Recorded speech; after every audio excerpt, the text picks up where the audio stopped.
Chapter 1. Alex Saunders sighed heavily as he leaned back on the worn-out couch in the living room of his parents' suburban home. The summer had just started, and he already missed the city. He missed the campus. He missed the quiet hum of the university library, far removed from his sister Lainey's relentless chatter. "Please, Alex, I need to go to this concert." Lainey's voice rose in pitch, her blue eyes wide with desperation. Alex crossed his arms. "No way! I'm not spending an evening surrounded by screaming Swifties. I'd rather chew glass." Lainey frowned, pacing back and forth. Her parents had paid a lot of money for these tickets, but didn't want Lainey, just 17, going on her own. Lanny had spent weeks trying to let her parents take one of her friends, but her parents insisted that Alex accompany her, much to his chagrin. "Mum and Dad already said you have to take me," Lanny protests. "It's Taylor Swift." "Exactly. Taylor Swift," Alex grimaced. "I'll never live it down if someone from high school sees me there." Lanny smirked, a glint of mischief in her eyes. "What if no one knows it's you?" Alex raised an eyebrow. "What's that supposed to mean?" Lanny dashed upstairs and returned moments later, clutching a dusty, leather-bound book. The cover was cracked and worn, and the title, written in faded gold lettering, read Mystique Incantamenta. "Where did you get that?" Alex asked, narrowing his eyes. "School library. It was in the back, behind a bunch of boring history books." Lanny flipped through the pages. "There's a spell in here that can disguise you. No one will recognize you, and you can just blend in." Alex snorted. "You expect me to believe that? That's ridiculous." "Come on," Lanny said, holding the book out. "What's the harm? It probably won't work anyway. But if it does work, you'll get to stay under the radar, and I'll get to see Taylor. Win-win." Alex hesitated, eyeing the book warily. "This is insane." "Please?" Lanny pouted. "Just humor me." Against his better judgment, Alex rolled his eyes and nodded. "Fine. But when it doesn't work, you owe me a week of no nagging. Deal." Lanny grinned and eagerly flipped to the page with the spell. She cleared her throat dramatically and began to chant in a language Alex didn't recognize. Unbeknownst to Alex, Lanny improvised the ending, adding a bit to the spell under her breath, and make him like Taylor Swift too, so he won't ruin the mood. The room grew still, the air heavy with tension. A sudden gust of wind burst from nowhere, swirling around Alex. His skin tingled, and his vision blurred. Lanny?" Alex's voice cracked as the wind dissipated. He looked down at his hands and froze. They were smaller, delicate, and adorned with pink glitter nail polish. Lanny's jaw dropped. "Oh, my God. What?" Alex demanded, his voice unnervingly high-pitched. He stumbled to the mirror and gasped. Staring back at him was a petite 13-year-old girl with bouncy, curly brown hair.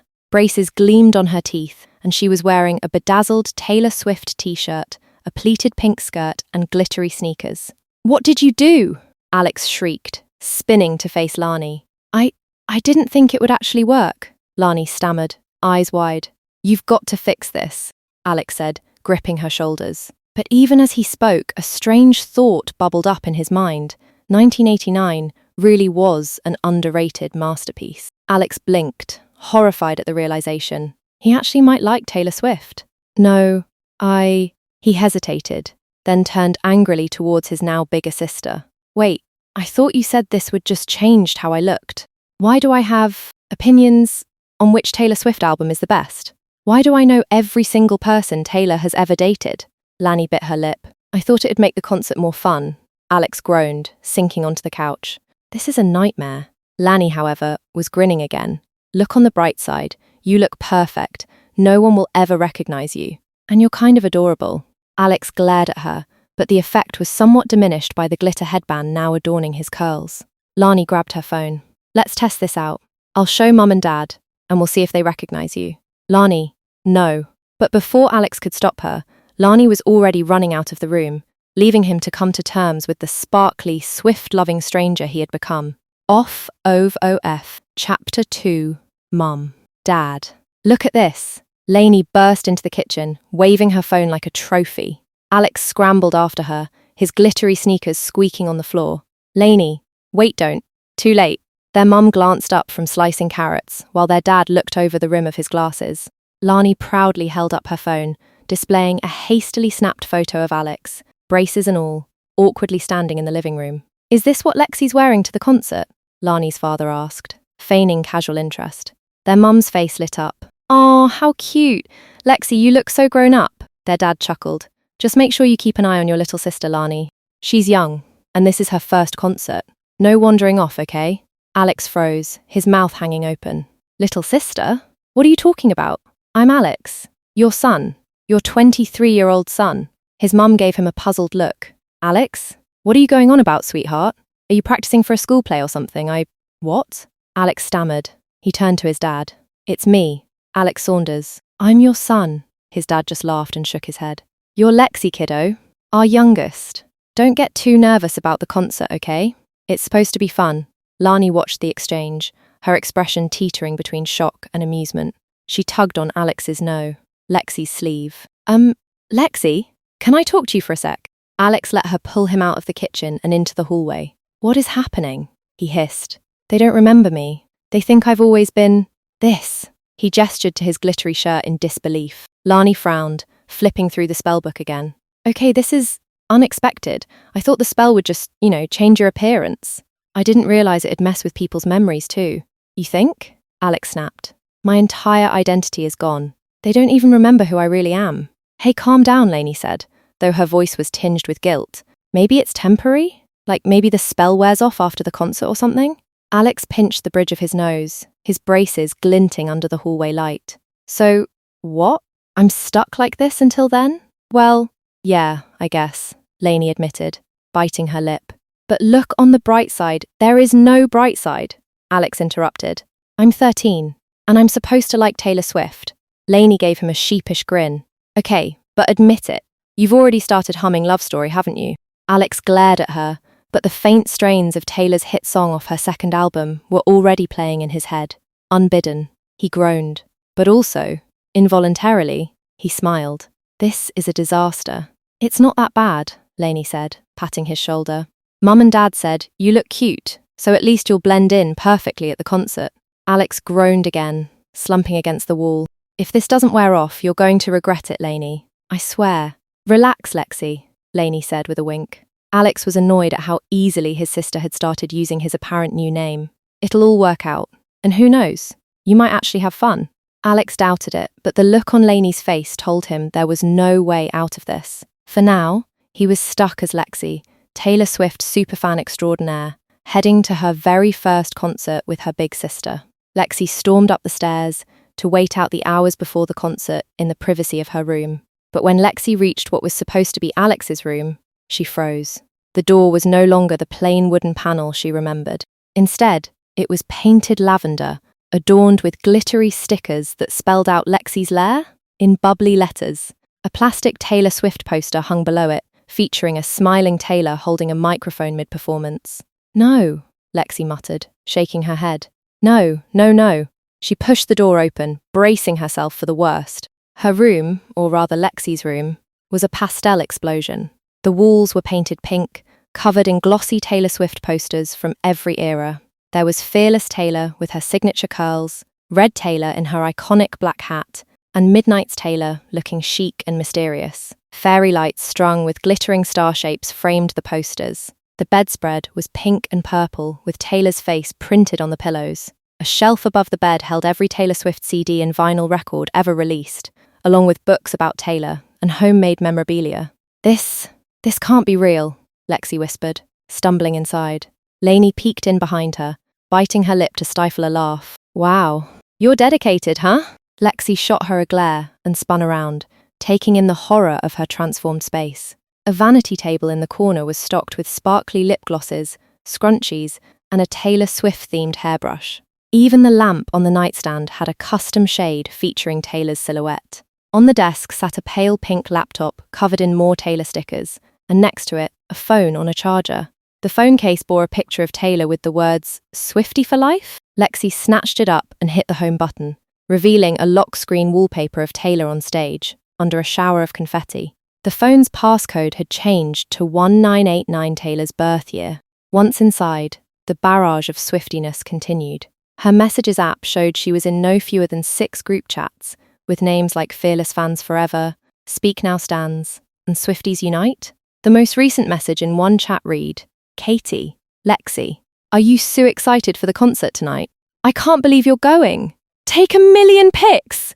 The notification banner cut off the rest of the conversation, but Lexi had seen enough. She scrolled to her social media apps, hoping for some sense of normalcy, but when she loaded TikTok, her discovery page was filled with Taylor Swift videos. "This can't be happening," Lexi groaned, sinking onto the bed.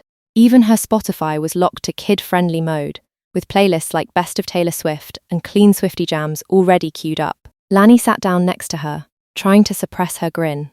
"Okay, yeah, this is a lot." "You think?" Lexi snapped, holding up the phone. "My life is gone, Lanny. My life. I'm a 13-year-old girl who can't even go to a PG-13 movie without mum or dad being there." Lani winced, but it was clear she was having too much fun with this. "I mean, it's kind of sweet though," she said. "You have such a passionate personality now." Lexi glared. "I don't want to be passionate," she fumed. "I want to be Alex. I want my room back, my music back, my freedom back." "Maybe it's not so bad," Lainey offered weakly. "You like Taylor now, don't you? That's got to make this easier." Lexi opened her mouth to protest, but hesitated. Her brain was betraying her. Somewhere deep down, a voice whispered, "Yeah, Taylor's lyrics are just so relatable." She groaned and flopped onto her back, staring at the ceiling, which was covered in glow-in-the-dark stars. "Change me back, now," she muttered. "I'll take you to the concert as Alex, just change me back." Lani didn't answer right away. When Lexi turned her head, Lani was flipping through the spellbook again, a small frown on her face.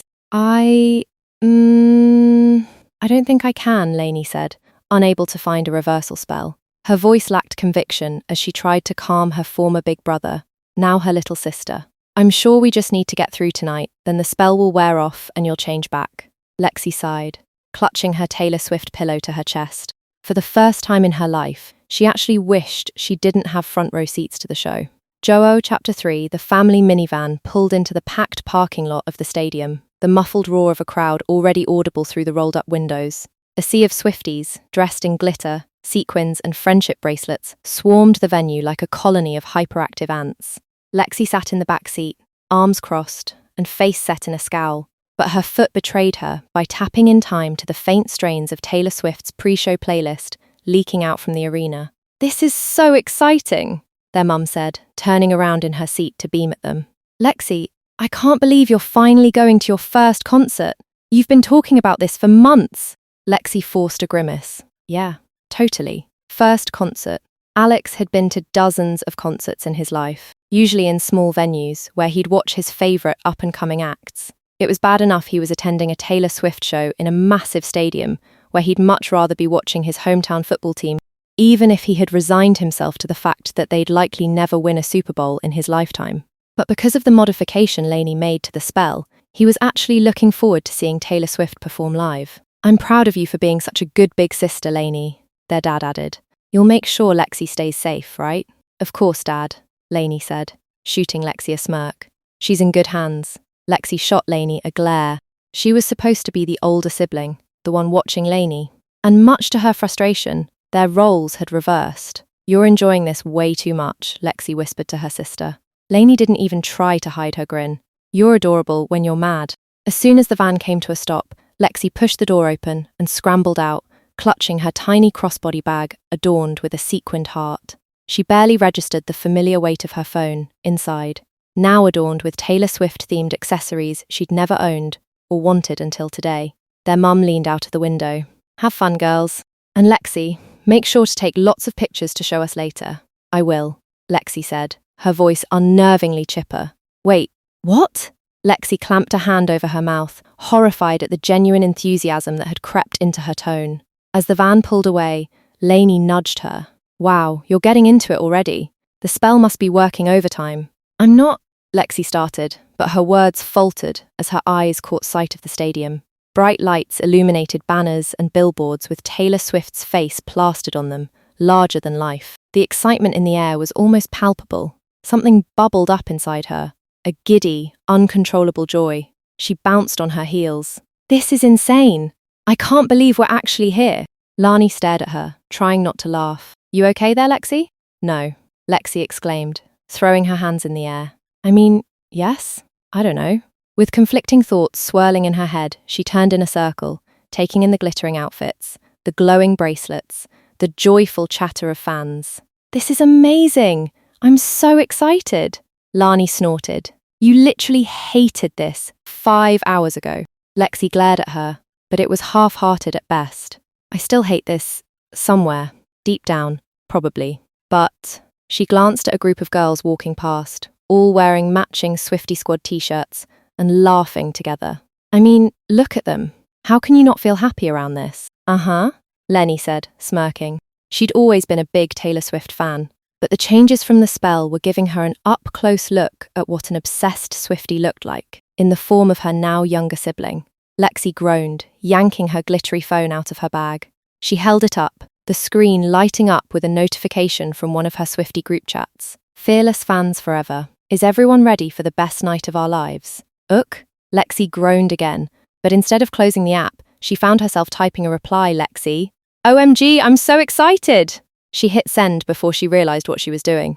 When she looked up, Lani was laughing so hard she had to clutch her stomach. I hate you, Lexi muttered, though the words felt hollow as a grin spread across her face. Sure you do, Lexi, Lainey said, wiping tears of laughter from her eyes. Come on, we've got a concert to get to. Don't want to miss your girl, Taylor. Lexi groaned but followed, her heart thumping with an inexplicable blend of dread and exhilaration. Against her will, and thanks to the spell, meesness, she couldn't deny it. To borrow a line from what her mind was telling her was one of Taylor's more underappreciated hits, Lexi was ready for it. LeFou Chapter 4 The stadium roared with anticipation as the lights dimmed and the opening notes of Taylor Swift's intro echoed across the crowd. It's been a long time coming, rang out repeatedly, and Lexi, clutching her lighted bracelet, practically vibrated with excitement. Her cheeks hurt from smiling so much, but she couldn't stop herself. When Taylor appeared on stage in a glittering bodysuit, the crowd erupted into deafening screams. Lexi was on her feet instantly, jumping up and down, her hands in the air. Oh my God, she's right there! She screamed, grabbing Lainey's arm and shaking it wildly. Lainey winced at the volume but couldn't help grinning. Okay, calm down, Lexi. I can't calm down, Lexi shouted, tears already brimming in her eyes. As Taylor launched into Cruel Summer, Lexi sang along to every single word, her voice cracking with emotion as she shouted the bridge. By the time Taylor transitioned into her Fearless and Evermore eras, Lexi was a blubbering mess. The haunting notes of Enchanted, the lone Speak Now song on the setlist, had Lexi clutching her heart like she was in physical pain. She's so beautiful, Lexi sobbed, tears streaming down her face. And this song, it's just so real. Why is she so good at writing about heartbreak? Lani handed her a tissue, laughing but also touched by Lexi's unrestrained emotion. You're ridiculous.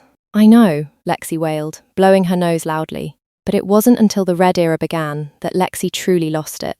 As Taylor belted out 22, she moved closer to the edge of the stage, scanning the crowd. I can't believe we're here for this, Lexi whispered, her hands clasped in front of her like she was praying. And then it happened. Taylor walked over to their section, leaned down, and handed her famous black hat to someone. That someone was Lexi. For a moment, Lexi froze, staring wide-eyed at the hat in her hands. The crowd around her screamed, and Lainey gawked in disbelief. She gave it to you? Lainey shouted, shaking her arm. She gave it to me, Lexi whispered, her voice trembling. Then it sank in. She jumped up and down, holding the hat above her head. She gave Emmy the hat. I can't believe it. I'm never taking this off. A flash of jealousy flickered in Lainey's eyes. You're so lucky, she muttered. But when she saw the pure, unbridled joy on Lexi's face, her expression softened. Okay, fine. I'm happy for you.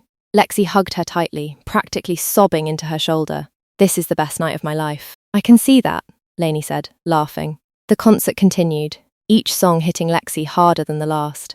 She sang, cried, and danced, completely swept away by the magic of it all. By the time the final confetti rained down during Karma, Lexi's voice was hoarse, her face was streaked with tears, and her heart felt like it might explode from happiness. As the lights came back up and the crowd began to disperse, Lexi hugged the hat to her chest, a dazed smile on her face. I don't care what happens tomorrow, she said, her voice soft but resolute. Tonight was perfect. Lani put an arm around her, smiling. It really was. Much to her surprise, Lexi wasn't worried about who she used to be. She was just a 13-year-old girl who had experienced something magical, and for now, that was enough. Nofov, Chapter 5, The Car Ride Home, was filled with the glow of streetlights streaming through the windows and the hum of the minivan engine. Lexi was in the back seat, still clutching the 22 hat in her lap, her voice racing as she recapped every single moment of the concert.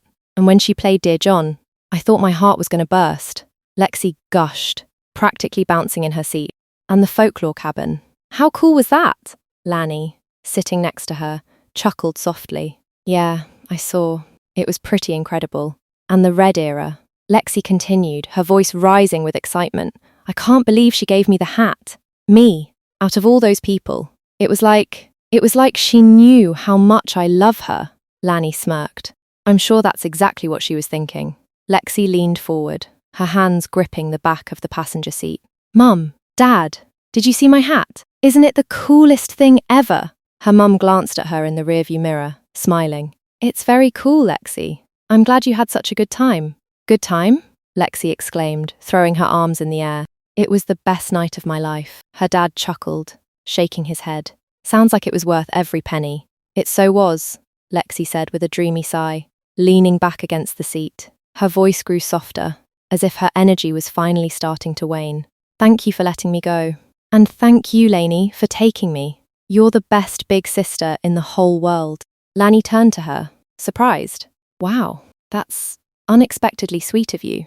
Lexi grinned at her, her eyes sparkling with the last remnants of her concert high. I mean it, I love my big sister so much. Before Lanny could respond, Lexi's head lolled to the side, her body finally succumbing to exhaustion. She curled up in the seat, her arms still wrapped protectively around the hat, and drifted off to sleep. Lani looked at her for a moment, her heart softening. Lexi's face, even with the lingering glitter and smudged makeup, looked peaceful and innocent in the dim light. Still, Lani felt a sense of unease at how easily Lexi had referred to Lani as her big sister. She really is a Swiftie, huh? Their mum said softly, glancing in the rearview mirror again. Yeah, she really is, Lani said with a nervous smile on her face. Now? As the car continued down the quiet road, Lani rested her head against the window, watching the stars twinkle above. Despite everything, the spell, the chaos, even the tiny bit of jealousy over the house, she couldn't help but feel grateful. For tonight at least, everything felt just as magical as Taylor's songs promised it would be. Loo Chapter 6 Lernie yawned as she shuffled down the hall, rubbing the sleep from her eyes. Last night's concert had been incredible, but it had also left her completely drained. Still, the first thing on her mind as she headed toward Alex's room was whether or not the spell had worn off. She stopped in front of the lavender door, still covered in glittery stickers, spelling out Lexi's lair. Her heart sank. Okay, maybe it's just the door, she mumbled to herself. Taking a deep breath, Lainey knocked softly, then turned the knob and pushed the door open. Inside, Lexi was sitting cross-legged on her bed, wearing pastel pink Taylor Swift pajamas. Her AirPods were snug in her ears, and she was nodding along to whatever song she was listening to. Her phone was in her hands, her thumbs flying across the screen as she texted, her face lit with pure joy. And the 22 hat was perched precariously on top of her untamable curly brown locks. Morning, Swiftie, Lani said cautiously, stepping into the room. Lexi looked up and pulled out her AirPods, her face breaking into a wide grin. Lani, good morning. Lani blinked. Hey, how are you feeling? Amazing, Lexi gushed. Last night was the best night of my life. I'm texting the group chat right now about it. Everyone's freaking out that I got the 22 hat. It's totally iconic. She held up her phone, showing a picture of her with the hat at the concert, captioned, I'm never taking this off! The responses from her Swiftie friends were a cascade of heart emojis and ecstatic messages. Glancing around the room, Lani frowned. Nothing had changed. The pink walls, the Taylor posters, the glittering fairy lights, it was all still Lexi's. And, more distressingly to Lainey, Lexi didn't seem to care anymore. So, have you noticed anything, I don't know, different this morning? Lexi tilted her head, confused. Different? Like what? Lani hesitated. Maybe you're not quite yourself? Lexi laughed. This is myself, she said in her too chip a tone of voice. Last night made me realize how lucky I am to have the best big sister ever and the best life ever. I mean, seriously, I'm living the dream. Lani winced. Right, the dream. Lani worried her nightmare was just beginning. She just wanted to go see her favorite artist perform in concert. She never intended to lose her brother in the process. Lexi patted the bed next to her. Sit. I was just about to make a playlist of all my favorite Taylor songs from the concert. You can help me decide which ones to add.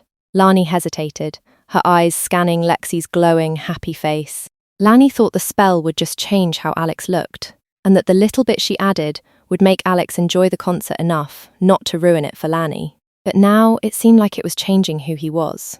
A part of her wanted to blurt out everything, remind her that she wasn't really a 13-year-old girl, that this wasn't who she was supposed to be. But another part of her couldn't bring herself to burst Lexi's bubble. Lexi was happy, somehow. Really, truly happy. Lani realised that maybe she hadn't done quite enough reading of the spellbook to know just how powerful the magic was. Admittedly, she never even thought it would work. She thought she would cast the spell, and it wouldn't do anything, but Alex would be charmed enough by her ridiculous efforts to agree to go to the concert. Maybe later, Lainey said, backing toward the door. I'm gonna figure some stuff out first. Okay, Lexi said cheerfully, putting her headphones back on. She sang along softly to You Belong With Me, her voice slightly off-key, but filled with enthusiasm. As Lani closed the door behind her, she leaned against it, exhaling slowly. Well, she muttered to herself, this might be harder to fix than I thought. Though Chapter 7 the house was quiet, save for the faint hum of Taylor Swift playing from Lexi's room. Their parents had left for work, leaving Lani alone to deal with the aftermath of the spell. She sat at the kitchen table, staring at a bowl of cereal, and trying to figure out how to approach this. Okay, she muttered to herself, tapping her spoon against the bowl. Just remind her who she is, or was. Then we can work together on changing her back. Easy, right? But as soon as Lani stepped into Lexi's room, she knew it wouldn't be that simple. Lexi was sprawled on her bed, a Taylor Swift songbook open in front of her, humming along as she practiced writing out lyrics in bubble letters on colourful stationery. Hey, Lexi, Lani said cautiously, leaning against the doorframe. Hi, Lani, Lexi said brightly, not looking up. What's up? Lani hesitated. Can we talk for a second? Sure, Lexi said, setting her pen down. But can we make it quick? I told my friends I'd send them my ranking of Taylor's eras before lunch. Lani sighed and sat on the edge of the bed. Okay, so, do you remember what you were doing yesterday morning? Yesterday morning? Lexi frowned, thinking. Oh, right, I was picking out my outfit for the concert. I wanted to make sure I looked perfect. Why? No, I mean, before that, Lainey pressed. Do you remember, being in the living room with me? And we were talking about a concert you didn't want to go to? Lexi blinked. Why wouldn't I want to go to a Taylor Swift concert? She laughed, as if the idea was absurd. Lainey groaned. Because, Lexi, you weren't you. You were Alex, my brother. Remember? Lexi's smile faltered. Alex? She repeated, her nose wrinkling. Your brother? What are you talking about, Lani? I'm your sister. Lani leaned forward, trying to keep her voice calm. No, Lexi, you weren't. Just yesterday morning, you were Alex. A 23-year-old guy. You hated Taylor Swift, remember? You said her music was overrated. Lexi gasped, clutching her chest like she'd just been insulted. Overrated? That's awful. She shuddered. I can't even imagine hating Taylor Swift. That's just gross. Who would say something like that? Lani stared at her, exasperated. You did. You said it all the time. You couldn't stand her music, and you'd roll your eyes every time one of her songs came on the radio. Lexi's face twisted in disgust. Why are you making up such horrible things about me? I would never say that. Taylor's music is amazing. It's like she gets me, you know? She gestured toward the posters on her wall. How could anyone hate her? Lainey threw her hands up. You weren't her biggest fan 24 hours ago because you weren't you. You were a guy. My annoying, sports-obsessed, Taylor Swift-hating older brother. Lexi's mouth fell open, and for a second, Lainey thought she'd finally gotten through to her. But then Lexi shook her head and started laughing. Oh my gosh, Lainey, you're hilarious, she said, wiping a fake tear from her eye. A guy? Me? That's the weirdest joke I've ever heard. She looked at Lainey, her smile fading just a little. Wait, you're serious, aren't you? Yes, Lani said, desperate. Lexi stared at her for a moment before bursting into laughter again. You've officially lost it. Me, a guy who hates Taylor Swift? That's like saying the sky isn't blue. She rolled her eyes and grabbed her pen. You're so random, Lani. Lani groaned and flopped backward onto the bed, covering her face with her hands. This is impossible, she muttered. Lexi leaned over her, grinning. Hey, maybe you're just jealous because I had the best night ever and got the 22 hat. Yeah, that's it, Lani said, her voice muffled by her hands. Lexi sat back, humming again as she returned to her makeshift rankings, struggling to place Midnights on the list. Lani peeked through her fingers and watched her, trying to figure out her next move. Well, she thought to herself, if I can't get her to remember, I'll have to get to work on reversing the spell myself. But as she watched Lexi happily singing along to Antihero, Lani couldn't help but wonder if reversing the spell was really the right thing to do. Yofoval Chapter 8 Lani carefully paged through the old spellbook for a reversal spell, but nothing seemed like an obvious solution. Still, she rushed back into Lexi's room anyway, the spellbook in her hands. She held it up like a piece of incriminating evidence. Look at this, she said, flipping through the yellowed pages.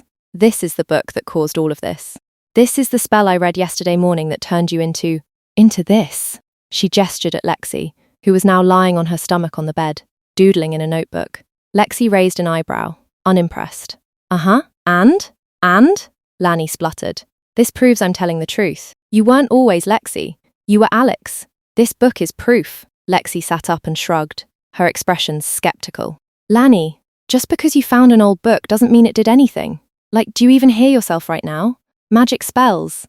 Come on, magic is real. How else do you explain this whole situation? Lani said, shaking the book.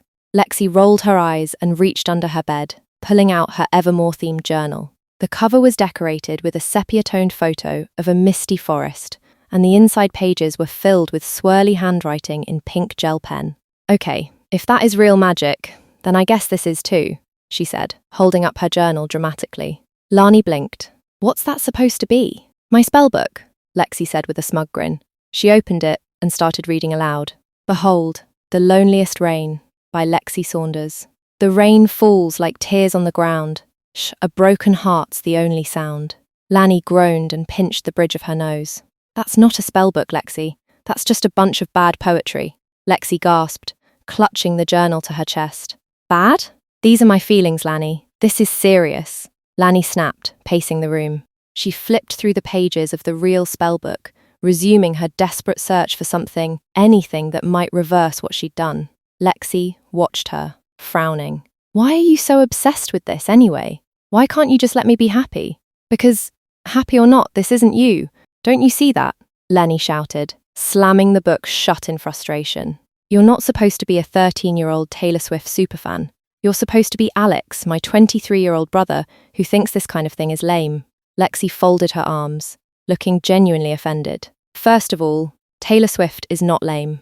And second, maybe you're the one with the problem, not me. Did you ever think of that? Lani groaned and flopped into the desk chair, her head in her hands. This is impossible. There's no reversal spell. I thought it would just wear off on its own. Lexi sighed, shaking her head. You sound like Mum.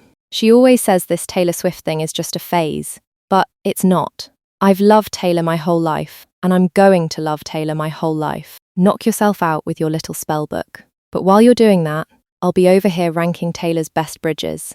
Lani opened the book again, scanning the cryptic text with a sinking feeling in her chest. If there really was no way to undo the spell, then what was she supposed to do? Keep living with this alternate version of her brother forever? She glanced at Lexi, who was happily scribbling in her journal, humming along to All Too Well 10-minute version, and looking more content than Lani had ever seen her. Fixing this might be harder and messier than she thought. Chapter 10. Lani sat cross-legged on the floor of her room, the spellbook spread out in front of her. She had spent hours flipping through the pages, her frustration mounting with every cryptic incantation. Finally, she found something promising. A spell labelled Revelatio Vera Persona. Reveal the truest self. This has to work, she muttered. This spell will show Lexi her truest self. If that doesn't change her back into Alex, maybe at least it'll snap her into remembering Alex. Clutching the book, she hurried down the hall to Lexi's room. She found her sister, sitting at her desk, headphones on, blissfully singing along to 15, while doodling little hearts and music notes on a notepad. Lexi, Lani said, standing in the doorway. Lexi didn't hear her. Lexi, Lani said louder, yanking one of her AirPods out. Hey, Lexi whined, turning around. I was just getting to the best part. This is important, Lani said firmly. I found a spell that might fix this whole thing, Lexi groaned, crossing her arms. Ugh, you're still on that? I like who I am, Lanny. I don't need fixing. Just trust me, okay? If this doesn't work, I'll drop it. Lexi hesitated, then sighed dramatically. Fine. But only because I want you to stop being so weird about it. Lani opened the spell book and read the incantation aloud. The words were unfamiliar, ancient sounding, and seemed to hum with energy as she spoke them. For a moment, nothing happened. Then, a faint golden glow surrounded Lexi. Her eyes widened as the light grew brighter, shimmering like sunlight on water. Lani took a step back, shielding her eyes as the glow intensified. When the light faded, Lani blinked, her jaw dropping. Lexi's braces had disappeared. Her curly brown hair was now blonde, and much longer. She had delicate features and a soft, youthful glow. She was wearing a flowy sundress and cowboy boots. In short, she looked exactly like Taylor Swift, a 13-year-old Taylor Swift. What just happened? Lexi asked, her voice sounding even more Taylor-esque. Lainey stared, speechless. Lexi caught a glimpse of herself in the mirror and gasped. Oh my gosh, she exclaimed, spinning around to get a better look. I look amazing. This is like the best glow-up ever. Did you do this, Lainey? This isn't what I meant to do, Lainey said, panicking. You're supposed to be Alex again, not this. Lexi tilted her head, confused. Why would I want to be whoever Alex is when I can be this? She twirled in front of the mirror, admiring her reflection. I look just like Taylor did when she started out. This is so cool. Lani groaned, clutching the spellbook. This wasn't supposed to happen. This is supposed to reveal your truest self, not turn you into a Taylor Swift lookalike. Lexi beamed. Well, maybe this is my truest self. I mean, I've always felt like Taylor and I are kindred spirits. Maybe the universe is just confirming it. The universe has nothing to do with this. Lani snapped. This is a disaster. Lexi ignored her, striking a playful pose in front of the mirror.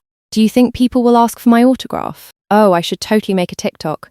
My friends are going to lose their minds. Lani buried her face in her hands. What am I going to do? She muttered. Lexi, meanwhile, was too busy perfecting her Taylor-inspired poses to notice her sister's distress. For her, this was just another step closer to living her dream. For Lainey, it was a reminder that magic wasn't something to mess with, and she was running out of ideas to fix it. Yof Orvov Chapter 10 Lainey sat at the kitchen table, surrounded by open tabs on her laptop, furiously scrolling through search results. She typed and retyped variations of the same question: how to reverse a magical transformation, and how to change someone's appearance with magic. But the results were mostly forums, filled with people joking about Harry Potter spells, and articles about fictional witches. She'd even paid a visit to the school library, imagine. A high schooler voluntarily visiting the school library during the summer, but the librarian insisted he'd never seen the spellbook before, and it definitely wasn't part of their collection. She hadn't found anything useful, only dead ends. She slammed the laptop closed in frustration. This is ridiculous, she muttered, standing up and pacing around the kitchen. Why are answers about real magic so hard? Her mind raced. There had to be some way to fix this. But Lexi was acting like nothing was wrong, and now she looked like Taylor Swift, specifically Taylor at 13, thanks to the second spell. It wasn't the worst thing that could have happened, but it certainly wasn't what Lani had intended, and it made everything feel even more out of control. Lani's eyes darted to her phone, where a new message from her mum had just come through. She opened it, barely registering what it said, until she saw the attached photos. It was a picture of Lexi from last night's concert, smiling happily, her arms draped around Lainey's shoulders. Lainey squinted at it, her breath catching in her throat. In the photo, Lexi didn't look like the 13-year-old girl she'd turned into after Lainey's initial spell. No, this Lexi looked just like the version she had become after the second spell. The curly blonde hair, the increased height, and the gleaming, wide-eyed expression that looked just like Taylor Swift in those old promo shots from when Taylor was first gaining attention. Lani's heart dropped. She opened her Photos app and scrolled through, seeing the same thing. In every single photo and video, Lexi looked like a Taylor Swift lookalike. The spell hadn't just changed Lexi's appearance, again, Lainey thought, remembering she'd already changed her brother into a 13-year-old girl in the first place. It was changing history, so Lexi had always looked like this. Wait, Lainey whispered to herself. What if? What if the magic didn't just change her on the outside, but also made everyone see her this way, including herself? What if the change isn't just physical, but perceptual too. Lainey's thoughts were racing. That could explain why their parents hadn't remembered Alex and had only seen Lexi as their 13-year-old daughter, and how Lexi seemed to have forgotten about Alex. Maybe, Lani thought, she was the only one who was unaffected because she was the one who had cast the spells. It was as though the rest of world, or at least their world, had been affected by the spell. And now, Lexi was living out her own personal Taylor Swift fantasy. She grabbed her phone and opened up her messages to Lexi, typing quickly. Did you notice anything weird about your photos from last night? You looked different in them. Did you see it? She stared at the screen for a moment, then hit send. As the message sent, Lani rubbed her temples. Was the spell really powerful enough to change not just how Lexi looked, but how people saw her, how people had seen her? The improbability of trying to reverse a spell that powerful made her head hurt. Her phone buzzed, snapping her out of her thoughts. What do you mean different? I looked awesome. People said I looked just like Taylor. Lani sighed. This was not helping. Just then, she heard footsteps from down the hall. Lani. Lexi's voice echoed as she appeared at the doorway, a wide grin on her face. I just posted a video of me singing Long Live on TikTok. Do you think I should do it with the guitar next time? Also, I need more Taylor Swift merch for my collection. Like, now. Lani's frustration was bubbling up again.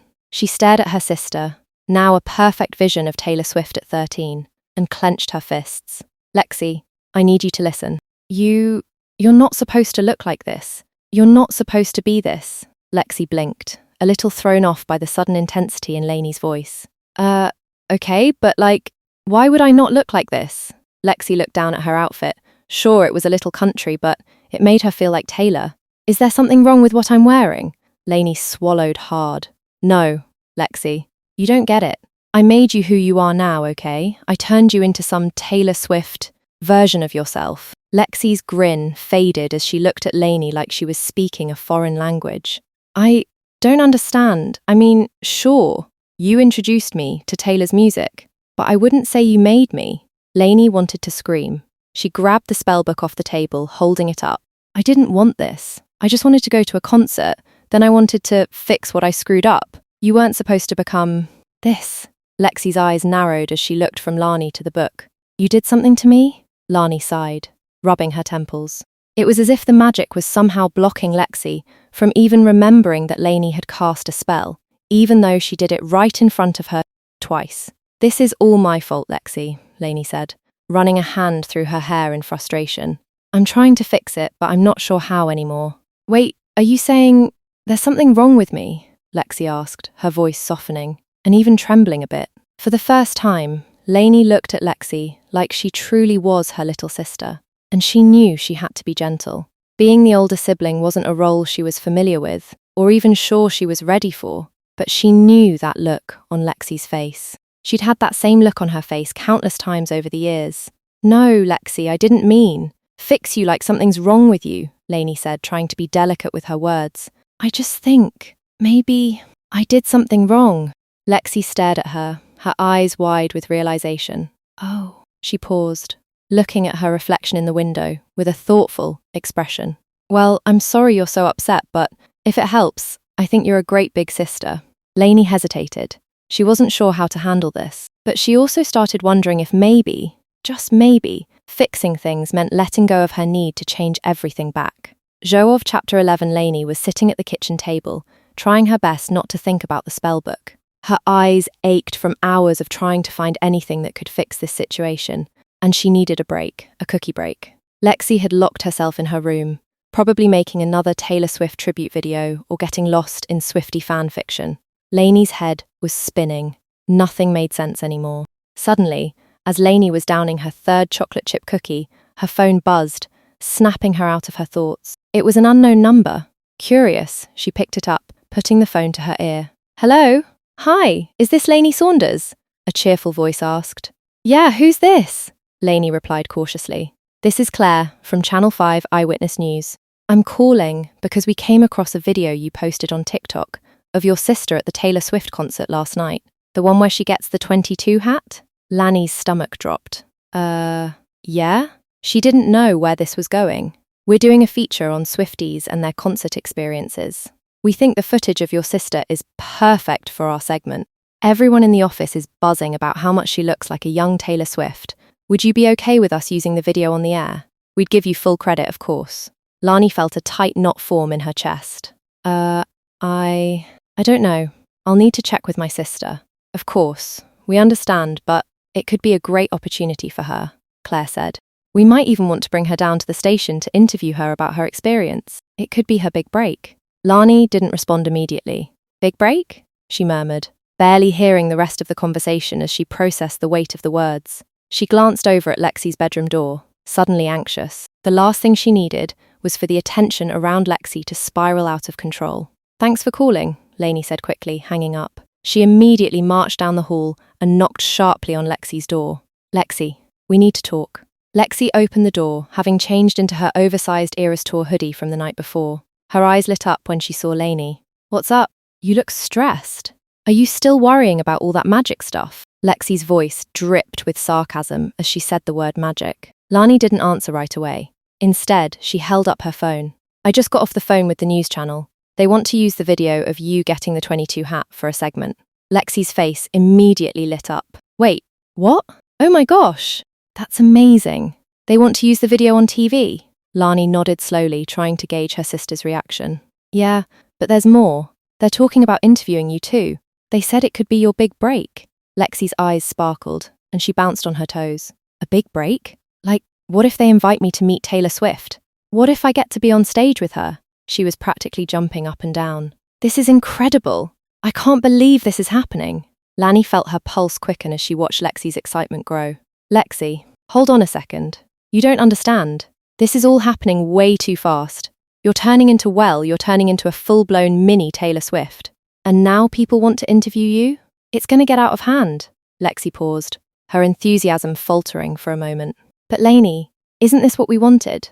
I mean, I'm finally seen. Finally, people notice me. This could be everything I've been dreaming about. You always tell me that if I work hard enough, I can make it. Well, I'm working hard, and this is proof. Lani felt a pang in her chest. If you work hard enough, you can do anything, is the advice Alex used to give her. But now, apparently, it was the advice Lani gave to Lexi.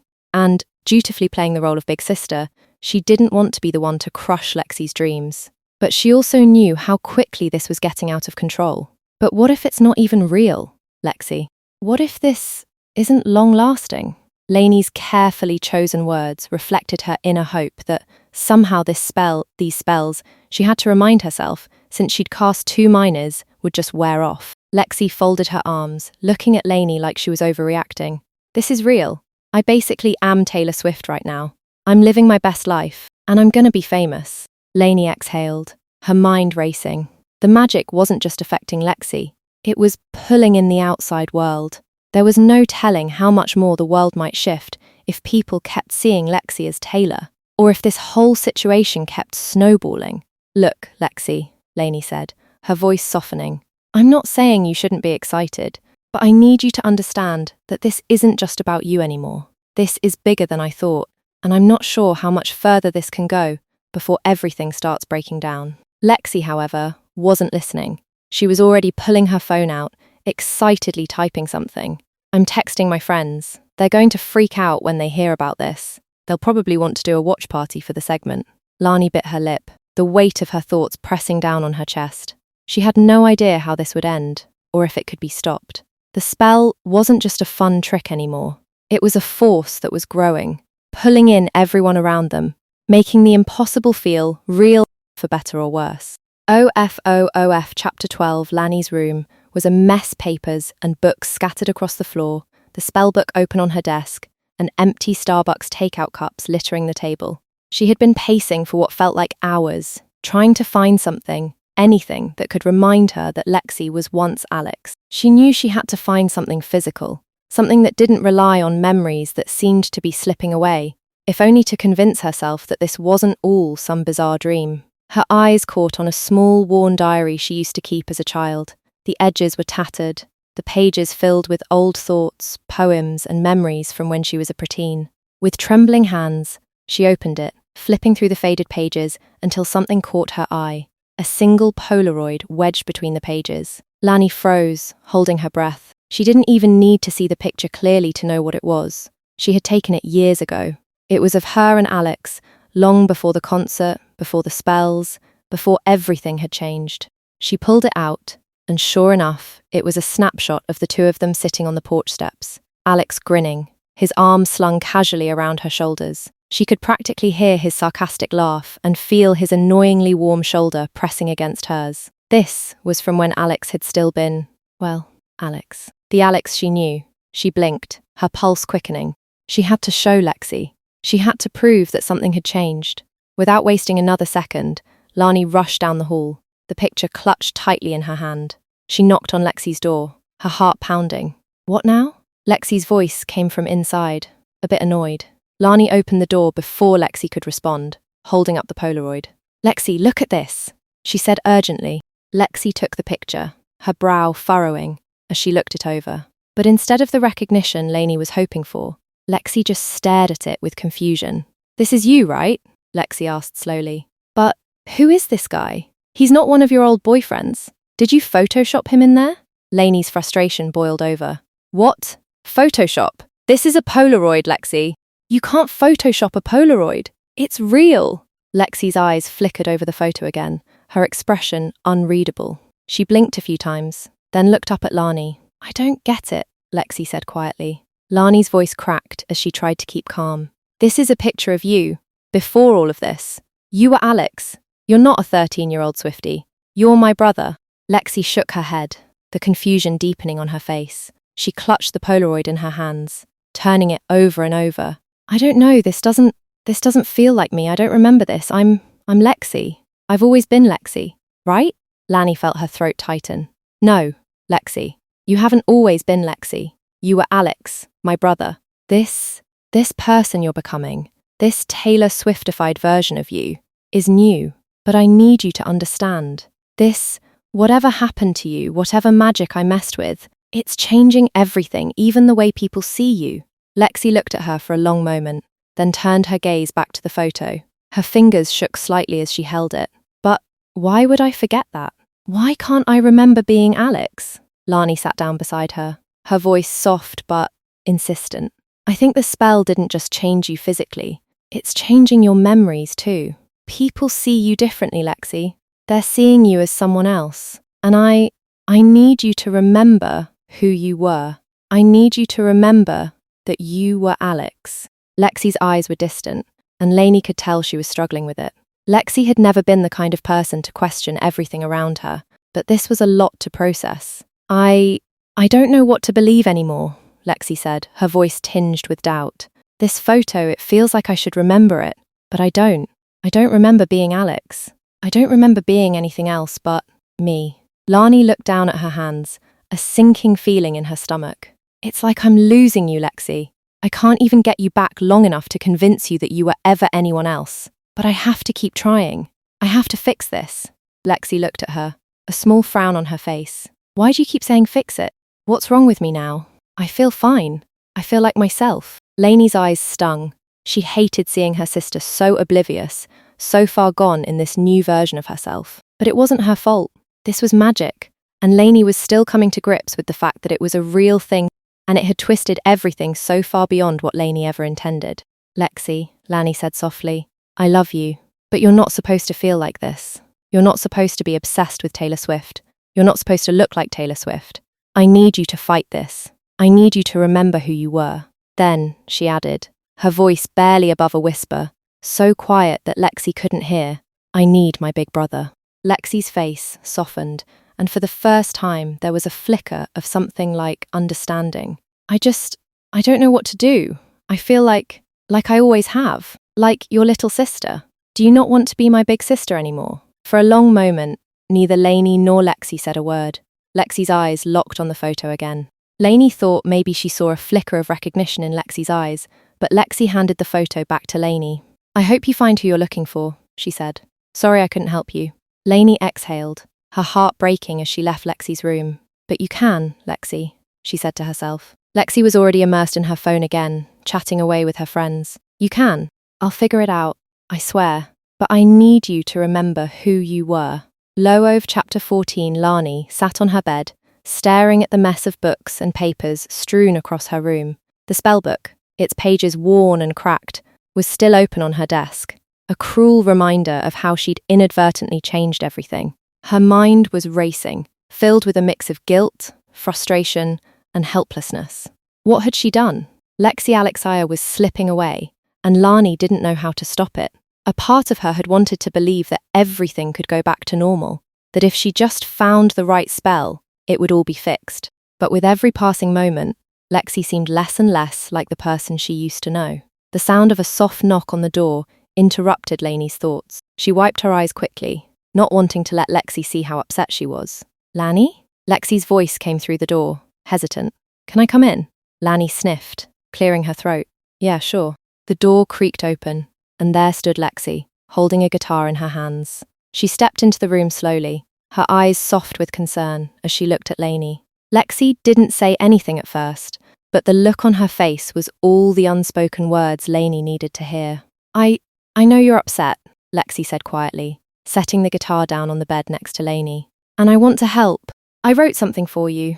To, cheer you up." Lani frowned, trying to keep her emotions in check. She couldn't remember the last time Alex or Lexi had ever done something like this. "You wrote something?" Lexi nodded, her fingers nervously adjusting the strings of the guitar. "Yeah, it's a song. I know I'm not great at this, but I think it might help you feel better." Lainey swallowed the lump in her throat, not sure what to expect. Lexi started strumming the guitar gently, her fingers moving with surprising ease. She sang softly at first, her voice a little shaky but clear, the words flowing like they had always been there. "I've been lost in a world I don't know, and I've changed more than I ever thought I could show. But I'm trying to find my way, in the mess we've made, in the words we say." Lainey blinked, stunned by how raw and real the song felt. She listened, her eyes widening as Lexi continued to sing. The lyrics more poetic than anything a 13-year-old girl had any right to be writing. The melody had a bittersweet tone to it, like a reflection of the complicated emotions Lani herself was feeling. "Now I'm looking at the past, and I see a piece of you that's still here with me, but I don't know how to be the same. If I'm not who I was, if I'm not the name, I've changed, but I'll find my way." The song came to a quiet, almost haunting end.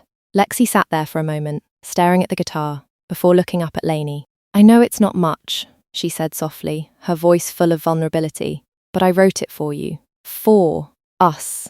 I don't want things to be messed up, Lani. I know I'm changing. I'm growing up, but I'm still your little sister, and I still care about you. I still want us to be us, and that won't change even if I get famous or whatever." Lani didn't know what to say at first. She just sat there, her heart pounding in her chest as the weight of Lexi's words hit her. The magic, the spells, the changes, they had all seemed so overwhelming. But this song, this raw, honest piece of music, felt like a bridge between what was lost and what might still be saved. It hit Lani in a way she wasn't prepared for. She realised that she had been so focused on the changes happening to Lexi, so wrapped up in trying to fix what she thought was broken, that she hadn't stopped to see how Lexi had adapted. How Lexi, whoever she was now, was still capable of deep, meaningful connection. Perhaps even more capable than if she was still Alex. Lani blinked away the tears that had started to well up in her eyes. "Lexi, that was beautiful," she whispered, her voice thick with emotion. "I didn't know you could write something like that." Lexi shrugged, looking slightly embarrassed, but also proud. "Well, I guess it's just how I've been feeling lately. Maybe it's because of the concert, or maybe it's just because I'm starting to find my own voice, you know." She gave a small, nervous laugh. "And, Taylor Swift might have had some influence." Lani chuckled, wiping at her eyes. "I think Taylor Swift would be proud." They sat in silence for a moment, both feeling the weight of everything that had changed between them, but also the faintest sense of something being repaired. Lexi might not have been Alex anymore, but the person she was now, someone who wrote songs and expressed emotions in ways Lainey had never thought possible, was still someone Lainey loved. "Thank you, Lexi," Lainey said softly.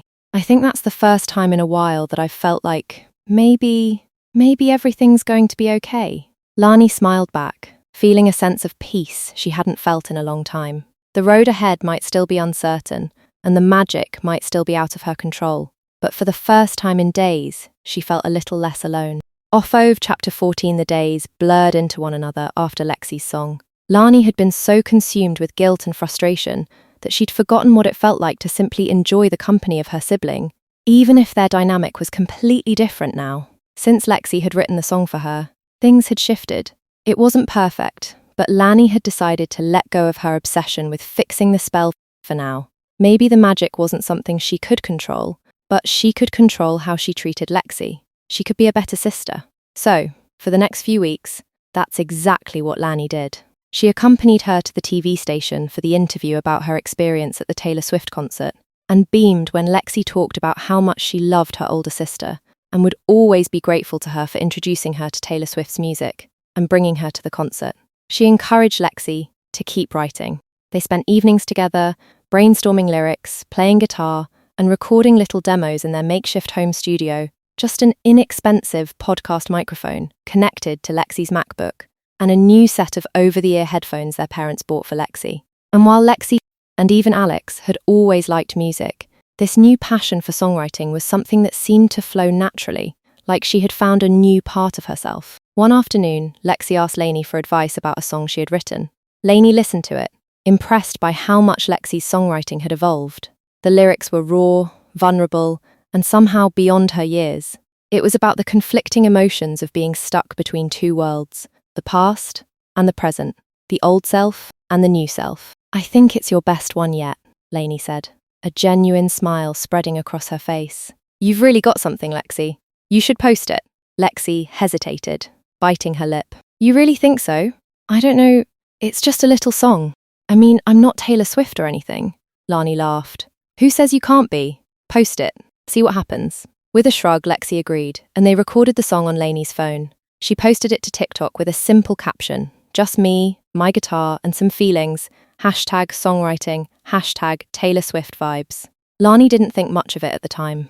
After all, TikTok was flooded with aspiring musicians, and a song could go viral 1 minute and be forgotten the next. But when Lexi came back into Lainey's room an hour later, eyes wide, she was holding her phone in a daze. Lainey, she exclaimed. It's going viral. I've got like 100,000 views in just an hour. People are commenting about how much I look like Taylor Swift and how much the song sounds like something she would write." Lainey's heart skipped a beat. She grabbed the phone from Lexi's hands, her eyes scanning the comments. Sure enough, the feedback was overwhelming. People were comparing Lexi's look, her voice, even the way she strummed the guitar, to a young Taylor Swift. "Wow," Lani said, taking it all in. "This is crazy. You're getting a ton of attention. It's not just the song, though. People are really noticing you." Lexi bit her lip, looking at the phone in disbelief. "I mean, I get that I look kind of like her, but I don't know. It's just weird." Lani had seen Lexi go viral before, though it was on Lani's account, with the video from the night of the concert, the one that had led to her brief TV appearance, which, despite the network producer's optimism, had not been Lexi's big break, because how many people actually watch the local morning news these days? But this was different. She was anxiously watching her sister go from relative obscurity to viral sensation in a matter of hours, and couldn't help but feel a mix of awe and concern. She had never imagined that the changes in Lexi would lead to this kind of attention. The internet was quick to latch on to anything that was even remotely unique, and Lexi's combination of both a striking resemblance to Taylor Swift and a raw, heartfelt songwriting style had struck a chord with people. For a few days, Lexi basked in the attention. She posted more of her songs, and the views kept climbing. Comments poured in, praising her voice, her lyrics, and her Taylor Swift-like presence. In every TikTok video, Lexi wore the famous 22 hat, her signature accessory that made the connection to the Taylor Swift era undeniable. She was even invited to join a few TikTok live shows with other aspiring musicians, where fans started to call her Little Taylor or Lexi Swift. But it wasn't just the fans who were noticing. The buzz caught the attention of the media, and before long, Lexi was back on the news, this time being interviewed about her own original music. The interviewer jokingly asked if Lexi was the next Taylor Swift, and while she nervously laughed it off, the idea began to take root in her mind. Lani watched all of this from the sidelines, unsure of how to feel. She'd spent so much time trying to reverse the spell, to bring her brother back, that she hadn't really stopped to think about how Lexi might feel about all this attention. Was she overwhelmed by it? Was it something she even wanted? One evening, after yet another successful TikTok video, Lainey sat down with Lexi, feeling the need to check in. "Hey Lex," she said gently. "How are you feeling about all of this? I mean, the song, the TikTok, everything? It's a lot, right?" Lexi smiled, though there was a hint of uncertainty behind her eyes. "I don't know. It's exciting, but it's also kind of strange. Like, I've always liked singing, but now it feels like there's all this pressure. I didn't expect people to take me seriously." Lainey blanched any time Lexi referred to having always liked something, because to Lainey, Lexi's always was still just a matter of weeks, even if Lexi didn't remember it that way. But she did her best to support her sister. "I get that. It's a lot to take in, but I just want you to know that whatever happens, you're still you. Whether people see you as a Taylor Swift lookalike or not, you're the one making the music. That's what matters." Lexi sighed, a small smile pulling at her lips. "Yeah, I guess so. I never imagined I'd get this much attention for something so simple. But it feels like this is something I'm supposed to do." Lainey's heart swelled with pride, even though a part of her still ached with the memory of Alex. Lexi had found something real for herself in this new world, a passion that didn't need to be reversed, a path that was entirely her own. "I think you're meant to do this too," Lainey said quietly. "And I'm proud of you. No matter what happens, I'll be here for you." Lexi nodded, her expression softening. "Thanks, Lainey. You've always been there for me." Lainey winced slightly, but Lexi didn't seem to notice. Lainey was still adjusting to Lexi's new identity, something she knew would take time. But right now, she couldn't help but feel a sense of peace, and an unease that the peace wouldn't last. Ov, Chapter 16. Lainey woke with a start, her heart racing, her breath shallow. The pale morning light filtered through the blinds, but all she could see in her mind's eye was the image of Alex, standing in front of her, smiling. But it wasn't the happy, carefree smile Lainey had seen on her sister's face for the past few weeks. No, this smile was twisted, almost malevolent. In the dream, Lexi had been radiant, glowing in the spotlight of a stage adorned with Taylor Swift memorabilia. She had been living the life Lainey had never thought was possible, adored by fans, celebrated for her music, and undeniably happy. But then, out of the blue, a wizard appeared offering Lexi the chance to turn back into Alex. And Lexi hesitated. Lainey could only watch, heart pounding, as Lexi shook her head. "I don't want to go back," she'd said, her voice sounding almost too confident, but also distorted. "I like who I am now." Then, with that twisted smile, Lexi looked directly at Lainey. "And I have you to thank for it." Lexi picked up a glitter pen, pink and sparkly, and signed her name in the wizard's open spellbook with a flourish. "I'm Lexi now," she had said, looking Lainey directly in the eyes with that unsettling smile. "And I'll always be Lexi because of you." At that moment, Lainey had snapped awake. Lainey could feel the weight of the dream even now, her pulse hammering in her ears. That twisted smile, that sense of power in Lexi's words. It was as if the dream was a warning, a sign that everything had gone too far, and there was no turning back. She sat up, clutching her chest as she tried to steady her breath. It had felt so real. Too real. Lainey quickly glanced around her room, trying to ground herself in reality. The sunlight was streaming through the window, and everything looked just as it should. She heard the telltale sound of Taylor Swift songs coming from Lexi's room. Lainey shook her head, desperate to shake off the eerie sensation. But it didn't work. The more she thought about it, the more her anxiety began to spiral. Lexi was thriving in this new life, yes, but was it really what she wanted?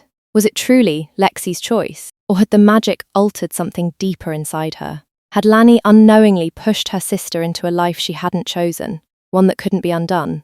And what about that smile? The way Lexi had signed her name, sealing her fate with that glitter pen.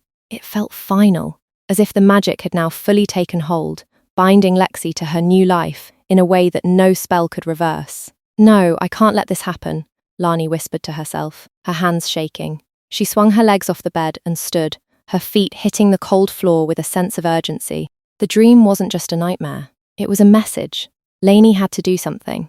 She couldn't let Lexi, whoever Lexi was now, live a life that wasn't hers to choose. The magic had already rewritten her reality, and Lainey had no idea how far its influence could reach. She grabbed her phone from the nightstand, quickly opening up where she'd photographed every page of the spellbook.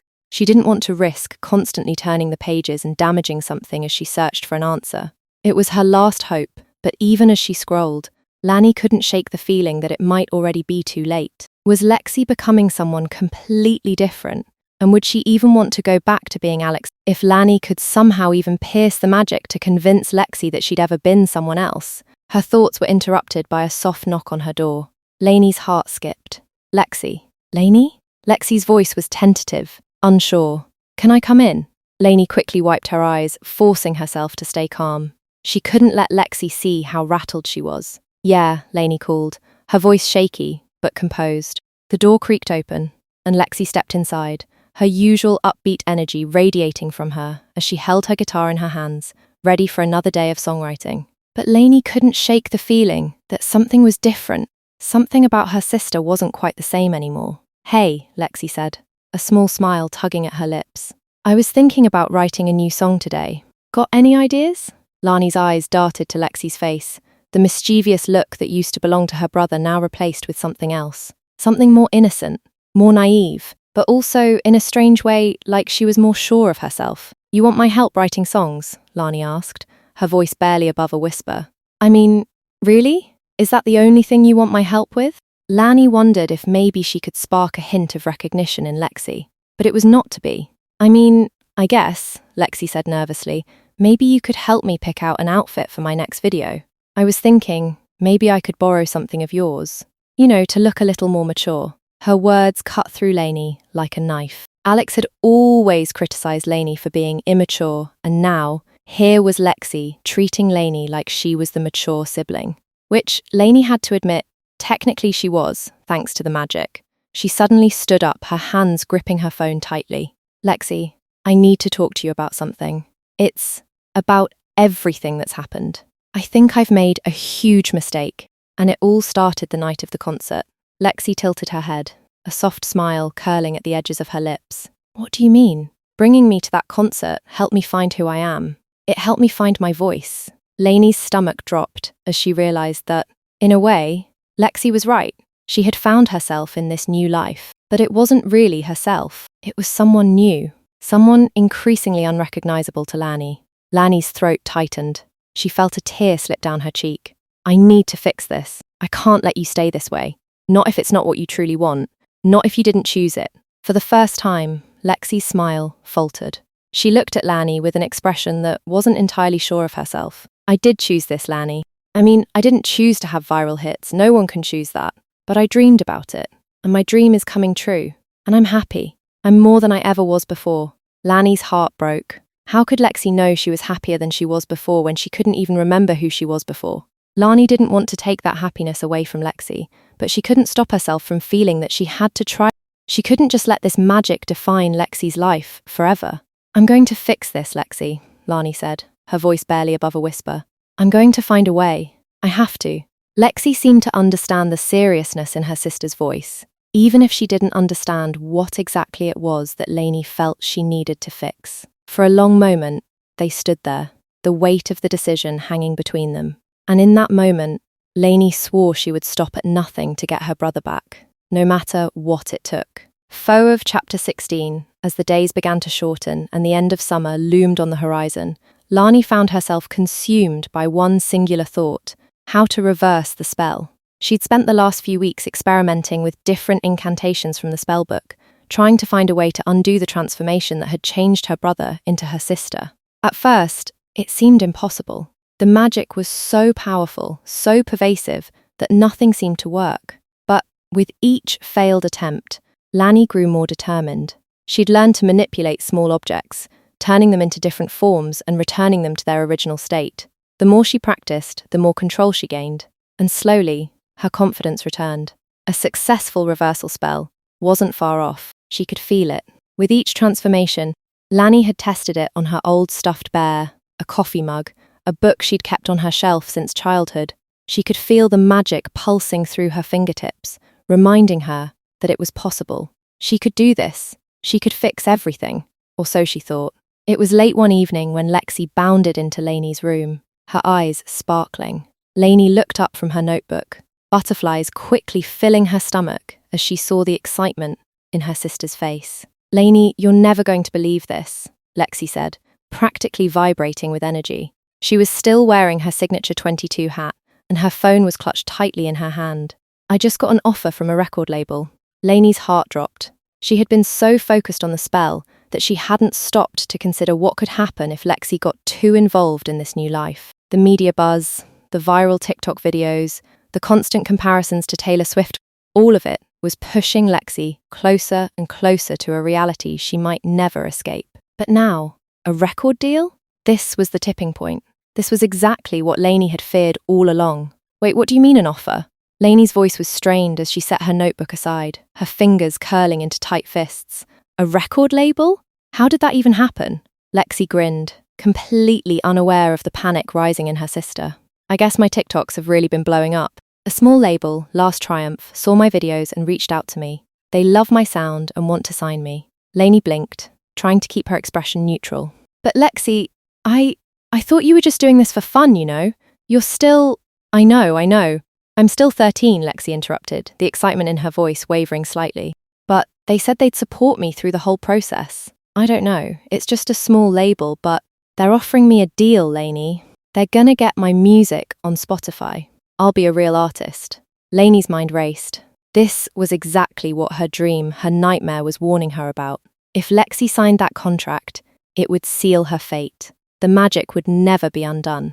If she became a real musician, that would be it. Her life would be defined by the persona of Lexi, Taylor Swift lookalike and rising star. The spell would bind her to this new identity permanently. Lani forced herself to take a deep breath. She couldn't let this happen. Not now, not when she was so close to fixing everything. Lexi, I don't think you should sign it, Lani said softly, her voice trembling, as she tried to make her words sound as reasonable as possible. You're just starting out. This might seem like a dream come true, but you're still so young. There's time to think this through. You don't need to rush into anything. Lexi frowned, her excitement fading a little as she stared at her sister. But Lani, this is everything I've ever wanted. All those people on TikTok, they love my music. This is my chance to actually do something with it. To be someone. Lani's chest tightened. She wanted to say more. She wanted to tell Lexi the truth, that the magic, the spells Lani had so foolishly cast, had warped Lexi's identity. But she knew better than to say it like that. She couldn't just take Lexi's dream away from her, no matter how badly Lainey wanted to undo the spell. I get that it's exciting, Lainey said, trying to control her voice. But you don't have to make this decision right now. You can still take time. Think things through. Let me help you research this label. We can see if they're the right fit for you. Think about what happened to Taylor and her first label. Lexi considered the whole debacle that had led to Taylor Swift losing control of the master recordings for her first 6 albums, but she shook her head, her eyes flashing with defiance. No, this is my chance, Lainey, and I'm going to take this chance. I can't keep waiting around forever. Lainey felt the familiar sting in her chest. She could hear the finality in Lexi's voice, the certainty that this was the life she wanted. It was the magic's doing, yes, but Lexi believed it now, and that was what made it so much harder. Please, Lexi, Lani whispered, her voice breaking as she tried to find the right words. Just don't sign it yet. Give it time. We can figure this out. Lexi crossed her arms and took a step back, the stubborn look on her face more reminiscent of Alex than the sweet, starry-eyed girl she'd become. I've already made up my mind, Lani. I'm signing it. Lani watched helplessly as Lexi walked out of the room, her phone pressed firmly to her ear, probably already discussing the details with the label. The door clicked shut, and Lainey slumped back into her chair, her mind spiraling. She had just one chance left. If Lexi signed that contract, the magic would be irreversible. Lexi would be locked into this new life forever. And it would be Lainey's fault. Come on, Lainey muttered to herself. I can still fix this. I have to. A photo of Chapter 17, the car ride to Last Triumph's studio, was a blur of excitement and nervous energy. Lani sat in the back seat with Lexi, who couldn't stop smiling. Her eyes were wide with anticipation. The papers from the record label clutched in her hands like a golden ticket to the life she had dreamed of. Lani could feel the weight of the situation pressing on her chest, but she tried to push it down. There was nothing left to do but act. Their parents, who were equally thrilled for Lexi, chattered happily in the front seat. Lani barely heard them. All she could focus on was the way Lexi's face lit up as she scrolled through her phone, replying to messages from her friends and fans. She was living the dream, Lainey thought. The dream that Lainey had feared would consume her sister, forever changing her life, and forever altering Lainey's own life too. As the car neared the record label's office, Lainey's thoughts swirled in 1,000 directions. She was certain that this moment would be her last chance to reverse the spell, to change things back to the way they were. But now, as she sat there, watching Lexi glow with joy, Lanny began to question everything. Was this really what Lexi wanted? Was the old Alex the one who hated Taylor Swift and wanted nothing more than to get through the summer without any fuss really the person Lexi should return to? Or had this magic, in its own strange way, brought out something in Lexi that was true and pure, her truest self, as it were? Lanny glanced at her little sister, seeing her vibrant energy, her passion for music, and the undeniable happiness in her eyes.